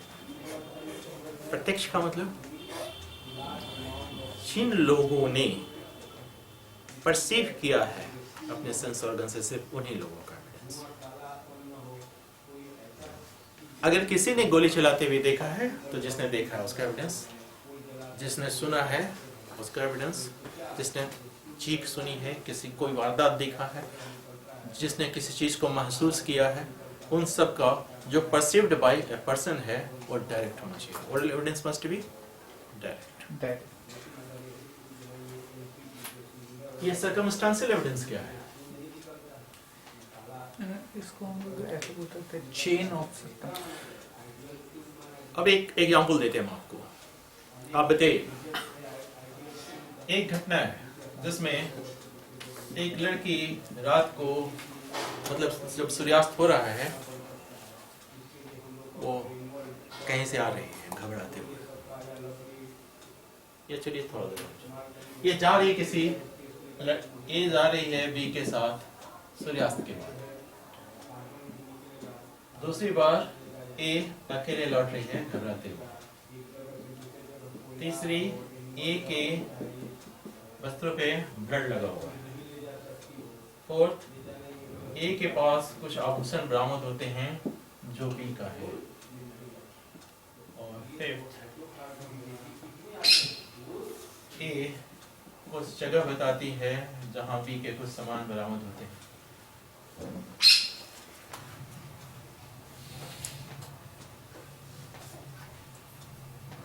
ए बी के साथ जा रही है, कोई अपराध हुआ? किसी चीज का आपने साबित कर दिया? No sir. ए अकेले लौट रही है, कोई मतलब नहीं। कोई है? घबरा ए घबराई हुई है, इसके शरीर पे ब्लड स्टेन्स है, इससे कुछ साबित हुआ? क्या? कुछ हुआ होगा घटना। घबरा गया है। ठीक है, मतलब क्या साबित हुआ? उसका छीन छपाट हुआ होगा, मतलब उस लड़के को किसी ने मार दिया होगा, कुछ भी हो सकता है। उसके बाद ए के पास कुछ आभूषण बरामद हुए जो बी के थे, कुछ शंका उत्पन्न हो रहा है। और ए ने कुछ जगह बताया जहां बी के कुछ और सामान मिले। ये पांचों जो इंग्रेडिएंट्स हैं अपने आप में क्या ए को एक्यूज ठहरा रहा है? जी सर। ए को एक्यूज ठहरा रहा है। No sir. लेकिन अगर हम इन सब को चेन में बांध दें तो अब पांचों इंग्रेडिएंट को अब एक साथ देखिए। हमने पहले क्या कहा था, प्रत्येक इंग्रेडिएंट को अलग अलग देखिए। अब पांचों इंग्रेडिएंट को अब एक साथ देखिए। अब किस परसेप्शन पे पहुंचे? एक के साथ गया, फिर उधर से अकेले आया, फिर उसके हाथ में ब्लड लगा हुआ था हाँ, ये सारे एपिसोड देखे, दिमाग में कौन सी बात है? कि मारा होगा, उधर जाके छीन छान के लेके आया। आपकी जगह कोई और व्यक्ति को भी यही ख्याल आया क्या? नो सर, दूसरा ख्याल आया होगा। आपको कौन सा ख्याल आया? सर, ये आपको तो भी- 6 सेंस है ना, बताइए। इसको से सर, ये भी ऐसा किया होगा कि मतलब लड़कों को हमला कर दिया होगा कोई, उस वजह से वो भागते भागते आगे घबराते हुए उसका कुछ भी किसी को हुआ। बताया क्या कि बी कहाँ है? नहीं, वही तो है सर। बी का ऑपोजिशन ए के पास पर हाँ, बी के बताए गए जगह पे बी के और भी कोई सामान। बी पुलिस स्टेशन जा रहा है क्या? सॉरी, ए पुलिस स्टेशन जा रहा है क्या? नहीं जा रहा है? डरा दिया वो जो कहना सिक्स सेंस है। इसके पास 6 सेंस है। इसीलिए कहा गया है कि प्रज्ञावान व्यक्ति वैसी स्थिति में जिस निष्कर्ष पे पहुंचता है, मतलब न्यायालय उसको इतना प्रोबेबल समझे कि किसी भी प्रज्ञावान व्यक्ति को ऐसी परिस्थितियों में यही निष्कर्ष पहुंचना चाहिए। तो आप तो अति प्रज्ञावान। आपको क्या है? देखिए, प्रज्ञावान का मतलब ऑर्डिनरी सेंस के जो व्यक्ति हैं उसके कंसर्निंग जो बात है उसके तहत। अब अगर हम एक इंग्रेडिएंट को लेते हैं, कोई इसी तरह का कोई भी मामला नहीं बन रहा है, लेकिन अगर सारे चेन को जोड़ देते हैं तो ये साबित करता है कि ए ने बी की, अब ब्लड लगा था तो हत्या ही हुआ होगा और लाश बरामद हो जाती है। तो वैसी स्थिति में किसने मारा? ये नहीं मारा, ऐसा बिलाई ने नोच दिया होगा। नहीं सर, डॉक्टर सब घूमते हैं ना कहीं गए, मतलब हाँ, तो उसको मतलब बी को मारा, ए को छोड़ दिया, तुम जाओ।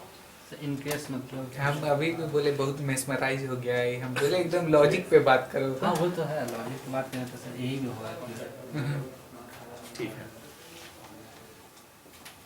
तो सर्कमस्टेंशियल एविडेंस तब दिया जाता है जब डायरेक्ट एविडेंस नहीं मिलता है।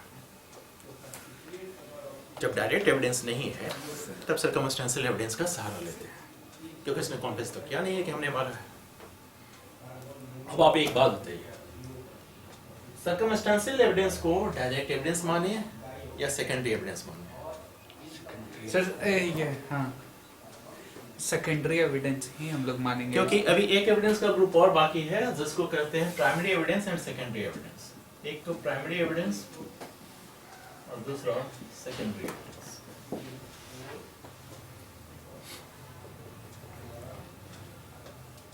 इस गलतफहमी में कभी मत रहिएगा कि सर्कमस्टेंशियल एविडेंस इनडायरेक्ट एविडेंस है या सेकेंडरी एविडेंस है। ये डायरेक्ट एविडेंस है।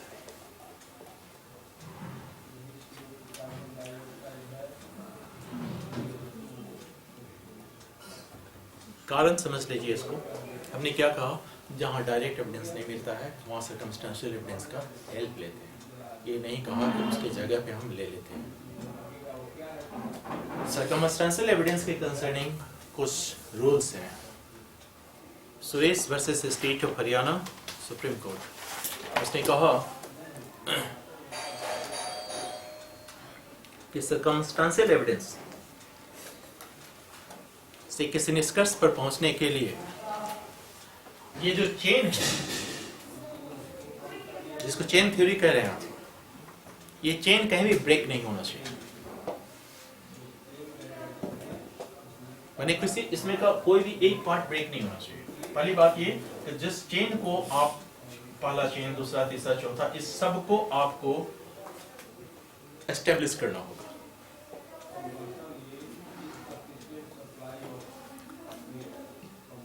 एस्टेब्लिश कैसे करेंगे? ये व्यक्ति बी के साथ गया, इसको एस्टेब्लिश कैसे करेंगे? कोई किसी ने देखा होगा? इन सभी चीजों को एस्टेब्लिश करना होगा फर्स्ट। दूसरा, चेन ब्रेक नहीं होना चाहिए। तीसरी,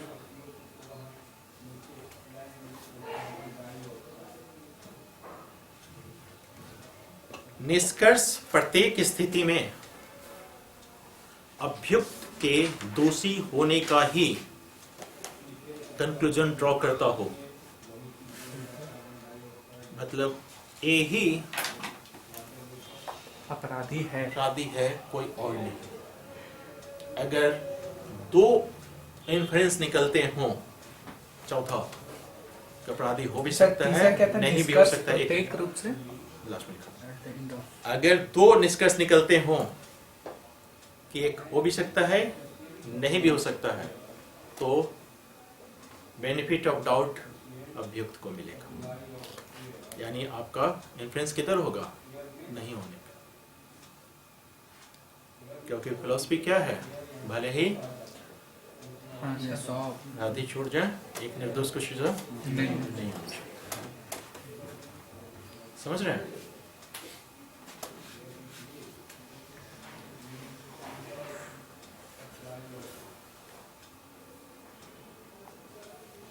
हाँ, पूछिए अब क्या है? सर्कमस्टेंशियल एविडेंस से कॉन्सेप्ट क्लियर है? थर्ड पॉइंट क्या लिखे क्या है? निष्कर्ष प्रत्येक रूप से अभियुक्त के दोषी होने का ही माना जाता है। कंक्लूजन ड्रॉ करता हो, उसके निर्दोष होने का नहीं।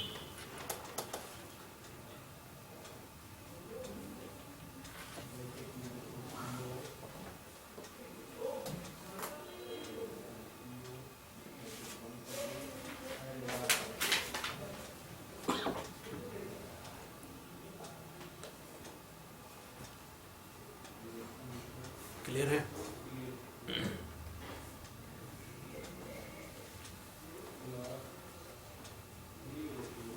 जो समझने वाली चीज थी वो क्या थी कि सर्कमस्टेंशियल एविडेंस इनडायरेक्ट एविडेंस नहीं है, ये खुद भी डायरेक्ट एविडेंस है। ये सेकेंडरी एविडेंस भी नहीं है, ये प्राइमरी एविडेंस है। कई बार होता है कि डायरेक्ट है तो उसका इनडायरेक्ट होगा।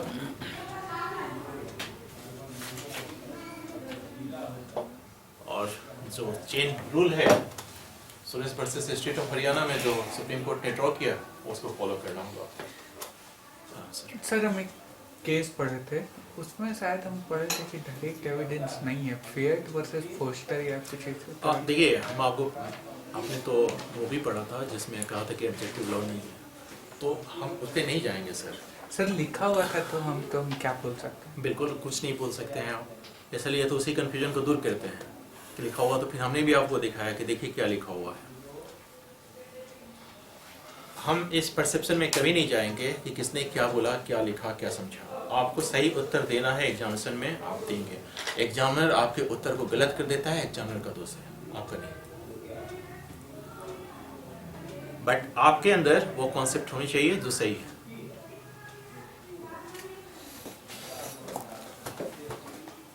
देखिए, कई बार लोग जो आप बोल रहे हैं ना वो गलत नहीं है, डायरेक्ट और इनडायरेक्ट लिख देते हैं। लेकिन आपको सोचिए, डायरेक्ट एविडेंस का हमने क्या परिभाषा दिया? जो बिल्कुल प्रत्यक्ष होना चाहिए। आप एक चीज को इसको गौर से देखिए, हम क्या कर रहे हैं शुरू में कि इस सभी चेन में जितने भी हैं सबको एस्टेब्लिश करना होगा आपको। तो प्रत्यक्ष के रूप में आप एविडेंस कैसे प्रस्तुत करेंगे? ए ने बी को साथ जाते हुए देखा, किसके द्वारा? सी के द्वारा। डायरेक्ट एविडेंस नहीं है, किसके द्वारा प्रूव कर रहे हैं आप? सी के द्वारा, वो व्यक्ति जिसने खुद ही देखा है। तो डायरेक्ट एविडेंस क्या होता है? Oral evidence must be direct. ये क्या कोर्ट में जाके क्या कहेगा कि हमने देखा, या ये कहेगा कि हमने सुना है कि उसने कहा है कि उसने देखा है? क्या कहेगा ये कहेगा। फिर उसने ये वाली बात कि वो उधर से अकेली लौटी थी, ये कौन बोलेगा? सी डी कोई भी हो बोलेगा। वो कहाँ जाएगा? वो भी ओरल एविडेंस की तरह ट्रीट होगा। और वो कोर्ट में क्या बोलेगा कि हमने देखा। ये डायरेक्ट है कि नहीं? तो ये जब सारे चीज एस्टेब्लिश करने के लिए किस चीज का हेल्प ले रहे हैं? डायरेक्ट एविडेंस का। तो डायरेक्ट एविडेंस है तो इनडायरेक्ट एविडेंस कैसे हुआ? कैमरा से हुआ तो भी डायरेक्ट है। हाँ बिल्कुल है, कैमरा से तो भी डायरेक्ट है। जैसे विवाह शादी का फोटो है, वो क्या है? फोटो अपने आप में डॉक्यूमेंट्री एविडेंस है। और वो किस तरीके का एविडेंस है? दुल्हा दुल्हन तो उस फोटो में दिख रहा है ना। क्या प्रत्येक व्यक्ति को बुलाना पड़ेगा? पंडित जी को भी चलिए बुलाइए, यही लोग है कि नहीं? वो अपने आप में एविडेंस है, डायरेक्ट एविडेंस। देखिए, कॉन्सेप्ट का खेल है। कोई अपने तरीके से सोचेगा, कोई अपने तरीके से सोचेगा, लेकिन जब एस्टेब्लिश कीजिएगा तो जो विद्वान जो भी इन पे ट्रिटाइज वगैरह लिखे हैं उन्होंने कुछ सोच समझ के तो लिखा है ना। अब आप समझ रहे हैं हमने क्यों प्रश्न किया कि इनडायरेक्ट नहीं है। इनडायरेक्ट होता तो क्या मतलब होता, हियर्स एविडेंस को मान्यता दे देते। इसमें 8th में लिख दीजिएगा हियर्स एविडेंस।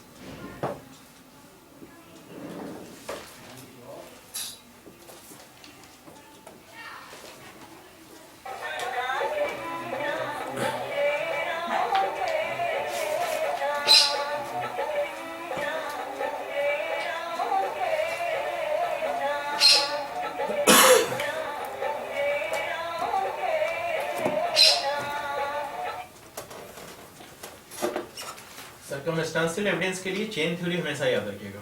चेन ब्रेक हो गया तो ये मान्यता नहीं मिलेगा। दूसरा, अगर दो इन उसके निष्कर्ष निकलते हो तो जो निष्कर्ष अभियुक्त के पक्ष में होगा हम उस निष्कर्ष पे जाएंगे। ठीक है। ओरल हम लोग देख चुके हैं, डॉक्यूमेंट्री देख चुके हैं। ये चूंकि एविडेंस की परिभाषा में ही देख लिए हैं हम लोग। ओरल किसको कहेंगे, डॉक्यूमेंट्री किसको कहेंगे। डायरेक्ट एविडेंस भी आप समझ रहे हैं। Oral evidence must be direct. जो जिसने देखा है, जिसने सुना है, जिसने महसूस किया है, वही व्यक्ति जब देगा तो डायरेक्ट है। सर्कमस्टेंशियल एविडेंस किस तरीके का एविडेंस है, डायरेक्ट एविडेंस। नाम सर्कमस्टेंशियल इसलिए पड़ा है कि ऐसे मामलों में जहां डायरेक्ट एविडेंस मिलना मुश्किल हो वहां सर्कमस्टेंशियल एविडेंस का सहारा लेते हैं। इसका मतलब ये नहीं हुआ कि इनडायरेक्ट एविडेंस हो गया या सेकेंडरी एविडेंस हो गया। डीम्ड ओरल एविडेंस, गूंगा व्यक्ति आप समझ रहे हैं। उसमें समझने वाली क्या चीज है, हालांकि वो रिटन में दे रहा है, जिससे के द्वारा दे रहा है, उसके बावजूद भी वो ओरल एविडेंस। ओरल एविडेंस के साथ ट्रीट होगा। जैसे डीम्ड प्राइमरी एविडेंस, जो ओरिजिनल डॉक्यूमेंट है उसको ही कोर्ट के इंस्पेक्शन के लिए अगर आप देते हैं तो प्राइमरी एविडेंस है। जैसे सेल डीड है आपका, सेल डीड आपका एक ओरिजिनल आपके पास होगा और उसके फोटो कॉपीज भी होंगे।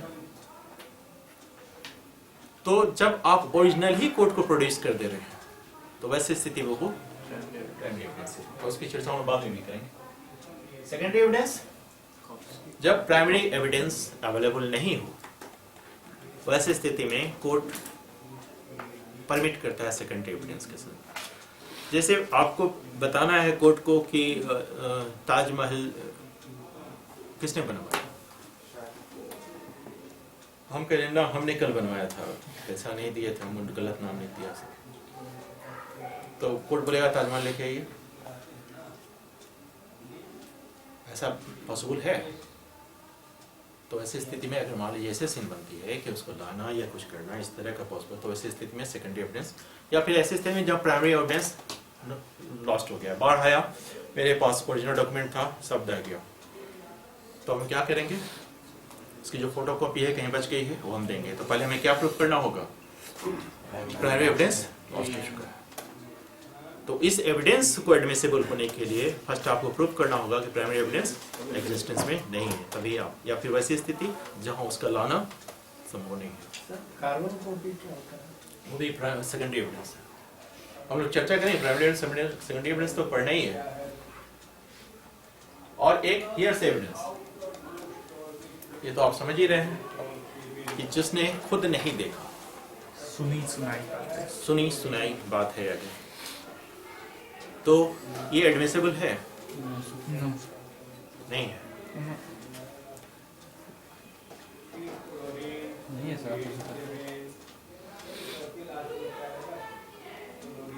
एक व्यक्ति है जिसने सड़क पे कत्ल होते हुए देखा है और वो दौड़ के आपको बताता है भागते भागते कि हमने अभी अभी कत्ल होते हुए देखा है। और आप कुछ एग्जामिनेशन की तैयारी कर रहे थे, आपने लिख दिया, आपकी डायरी लिखने की आदत है कि आज इतने बजे मिस्टर एक्स आए, हमको बताएं कि ये सड़क पे कत्ल हो रहा था।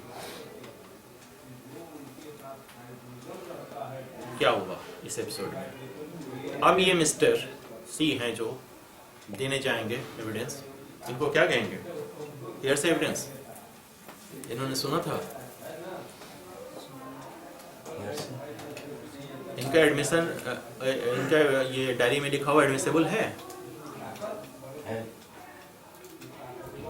अगर पर सर उसको कोई ट्यूशन लाया है एग्जिबिट करने के लिए? किस ग्राउंड पे लाएगा प्रोसिक्यूशन एग्जिबिट करने के लिए? उस समय इंक्वायरी चल रही थी, इन्वेस्टिगेशन, उस समय उसने अगर गवाही दिया है वो उसकी गवाही क्यों माननी होगी? डायरेक्ट एविडेंस नहीं मिला तो हम क्या कहते हैं अभी एविडेंस का 3 रूल में हमने क्या देखा? The best evidence must be given. Best evidence इसमें क्या है? जो देखा था वही। जो देखा था भाई उसी की एविडेंस लेंगे ना। ये तो देखे नहीं है, इन्होंने तो लिख लिया। डायरी लिखने की इनकी आदत है, तो जिनकी डायरी लिखने की आदत है उनके डायरी को एविडेंस के तौर में पेश किया जाता है कि नहीं?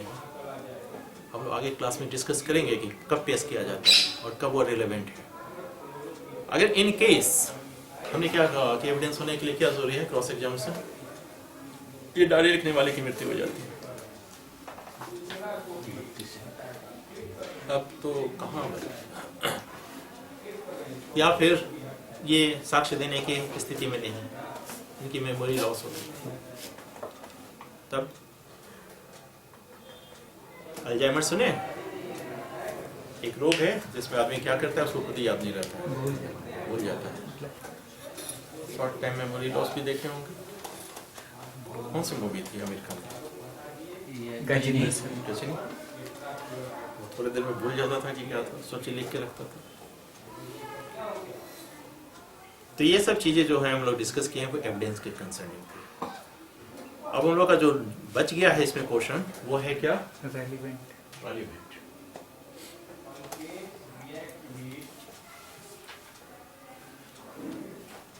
देखिए रेलिवेंट की परिभाषा उसने क्या दे रखी है।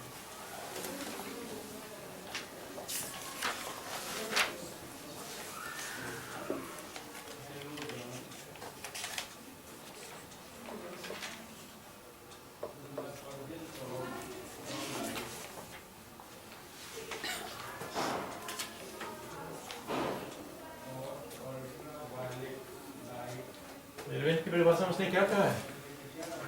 A fact is said to be relevant to another when it is connected with the other in any of the ways referred to in the provisions of this अधिनियम relating to the relevancy of facts. कुछ समझ में आया?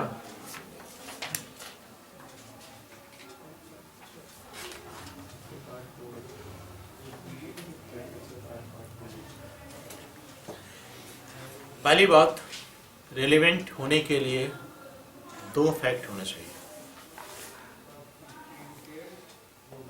The fact is said to be relevant to another. Another का मतलब किसके concern है? वो फैक्ट अपने आप में कोई फैक्ट रिलेवेंट नहीं होगा। यानी कि एक फैक्ट ये होना चाहिए और दूसरा फैक्ट ये होना चाहिए।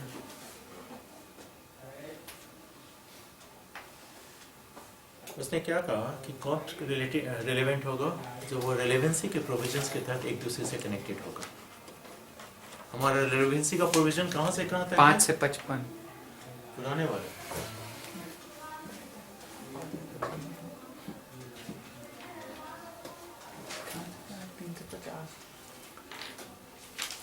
तीन से 50 ये रेलेवेंसी का प्रोविजन है पार्ट 2 में। अभी हम पार्ट 1 देख रहे हैं ना।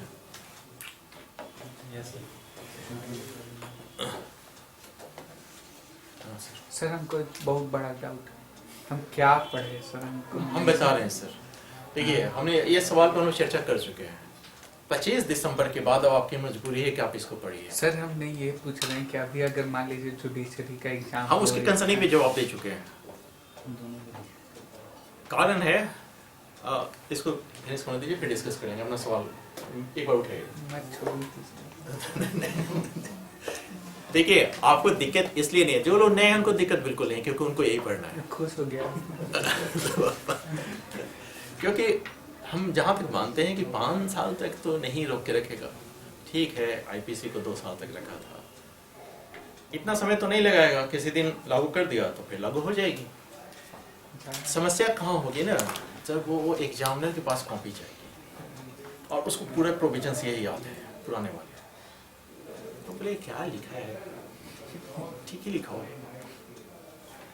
तो आप वो डिपेंड करता है ना सर कि आपका बीपीएससी भी सिलेबस बदलता है कि नहीं बदलता है, वो सभी तो है, लेकिन बदलना तो पड़ेगा।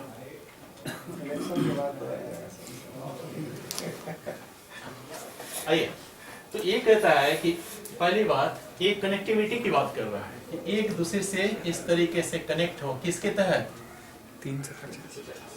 इसके तहत अगर जो प्रोविजन है 3 से लेकर 50 तक भारतीय साक्ष्य अधिनियम में उसी तरह से कनेक्टेड हो तो वो रिलेवेंट है।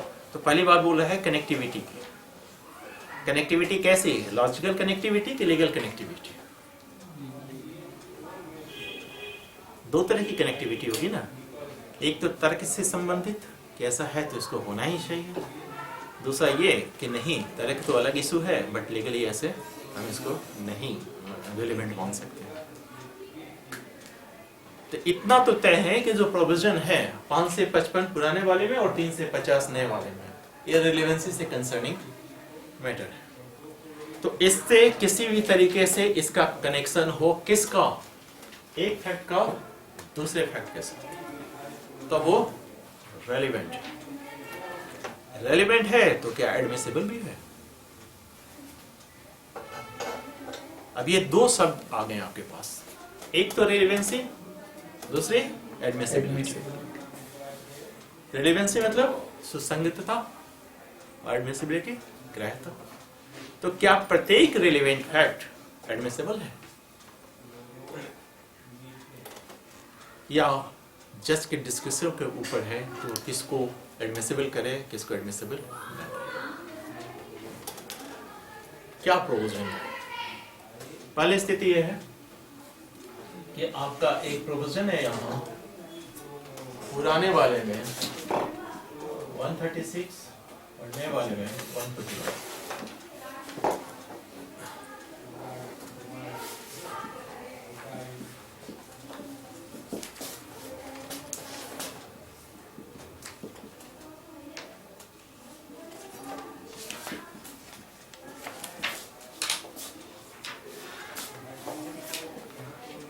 ये कहता है कि न्यायालय साक्ष्य की ग्राह्यता का विनिश्चय करेगा, यानी कोर्ट डिसाइड करेगा कि क्या हमें किसको एडमिसिबल करना है। इसका मतलब क्या हुआ कि जब कोई पार्टी मतलब दोनों पक्षों किसी साक्ष्य को देने की आपसे गुजारिश करेगा तो कोर्ट आपसे पूछेगा एक बात बताइए, अगर ये आप साबित कर भी दिए तो कैसे रेलिवेंट? ये पावर किसको दिया है हमने? कोर्ट को। किस वजह से? ताकि आप कुछ भी कहिए और कुछ भी करके मेरा समय बर्बाद करते रहिए इसको चेक करने के लिए। आप कहिए कि ये भी साक्ष्य एडमिसिबल है, ये भी साक्ष्य रेलेवेंट है, ये भी साक्ष्य रेलेवेंट है। कोर्ट के पास हमने पावर दे दिया कि आप कंट्रोल कीजिए कि अगर ये फैक्ट प्रमाणित हो गया तो किस तरीके से रेलेवेंट है ये आप हमें बताइए, तब हम आपको इसकी पेश करने की इजाजत देंगे। कितने जजेस में स्टेट करते हैं ये बात? पावर उनको पता है अपना। पहली चीज तो ये इससे गाइड होगी।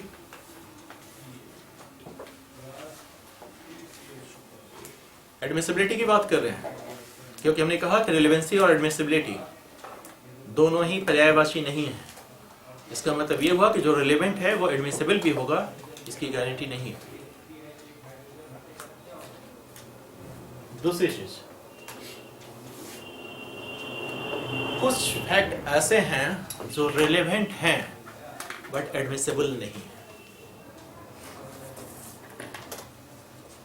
जैसे भाई इंफॉर्मेशन टू एन एडवोकेट, हाँ, एक तो वो है 132 के तहत कि जो आप क्लाइंट अपने एडवोकेट को जो इन्फॉर्मेशन दे रहा है वो परमिशेबल नहीं है, हालांकि वो रेलेवेंट है क्योंकि वो तो बता रहा है ना। हम ये नहीं कह रहे हैं कि उसकी सीमा में है, तो 132 में है तो रेलेवेंसी की बात नहीं है, लेकिन वो फैक्ट जो वो बता रहा है, हमने क्या कहा कि अपने समक्ष जब प्रूफ की परिभाषा देखते हैं तो वहाँ हम किस चीज को देख रहे हैं? अपने समक्ष सभी सामग्रियों। दूसरा, कम्युनिकेशन ड्यूरिंग मैरिज 128 में उन सब चीजों को परमिशन नहीं है कि आप कोर्ट में बिना उनकी इजाजत के आप प्रस्तुत कर सकें। तो एक तो हमने चेक किससे लगाया, दूसरा लगाया ये किस पे हमने किया, ये पब्लिक पॉलिसी के तहत हमने रिस्ट्रिक्शन लगाई।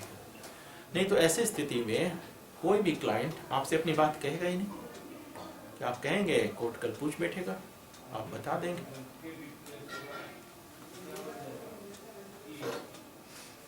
दूसरी चीज आपसे पूछेगा, आप बताएंगे, वो दूसरा क्राइम करेगा। किसके साथ? वकील साहब के साथ। तो उनको भी तो मिलना चाहिए ना थोड़ी उसको क्या कहते हैं, सिक्योरिटी। तो एक पब्लिक पॉलिसी के तहत हम इसको इजाजत नहीं देते हैं। तीसरी है कि कुछ चीजें उस प्रसंग में रिलेवेंट नहीं है बट इनमें से। अब इसको ऐसे समझिए, ए एक प्रोनोट लिखता है डी को और कहता है कि ए बी ने इससे 1 लाख रुपया उधार लिया है। सी की गवाही होती है और कहता है कि ये जो कह रहे हैं वो सही है, बी ने ए से 1 लाख रुपया उधार लिया है। कोर्ट में सी से प्रश्न किया जाता है कि आप कितनी बार जेल गए हैं। ये जेल जाना इसके इस प्रसंग को 1 लाख रुपया लिया है किस प्रमाणित कर रहा है?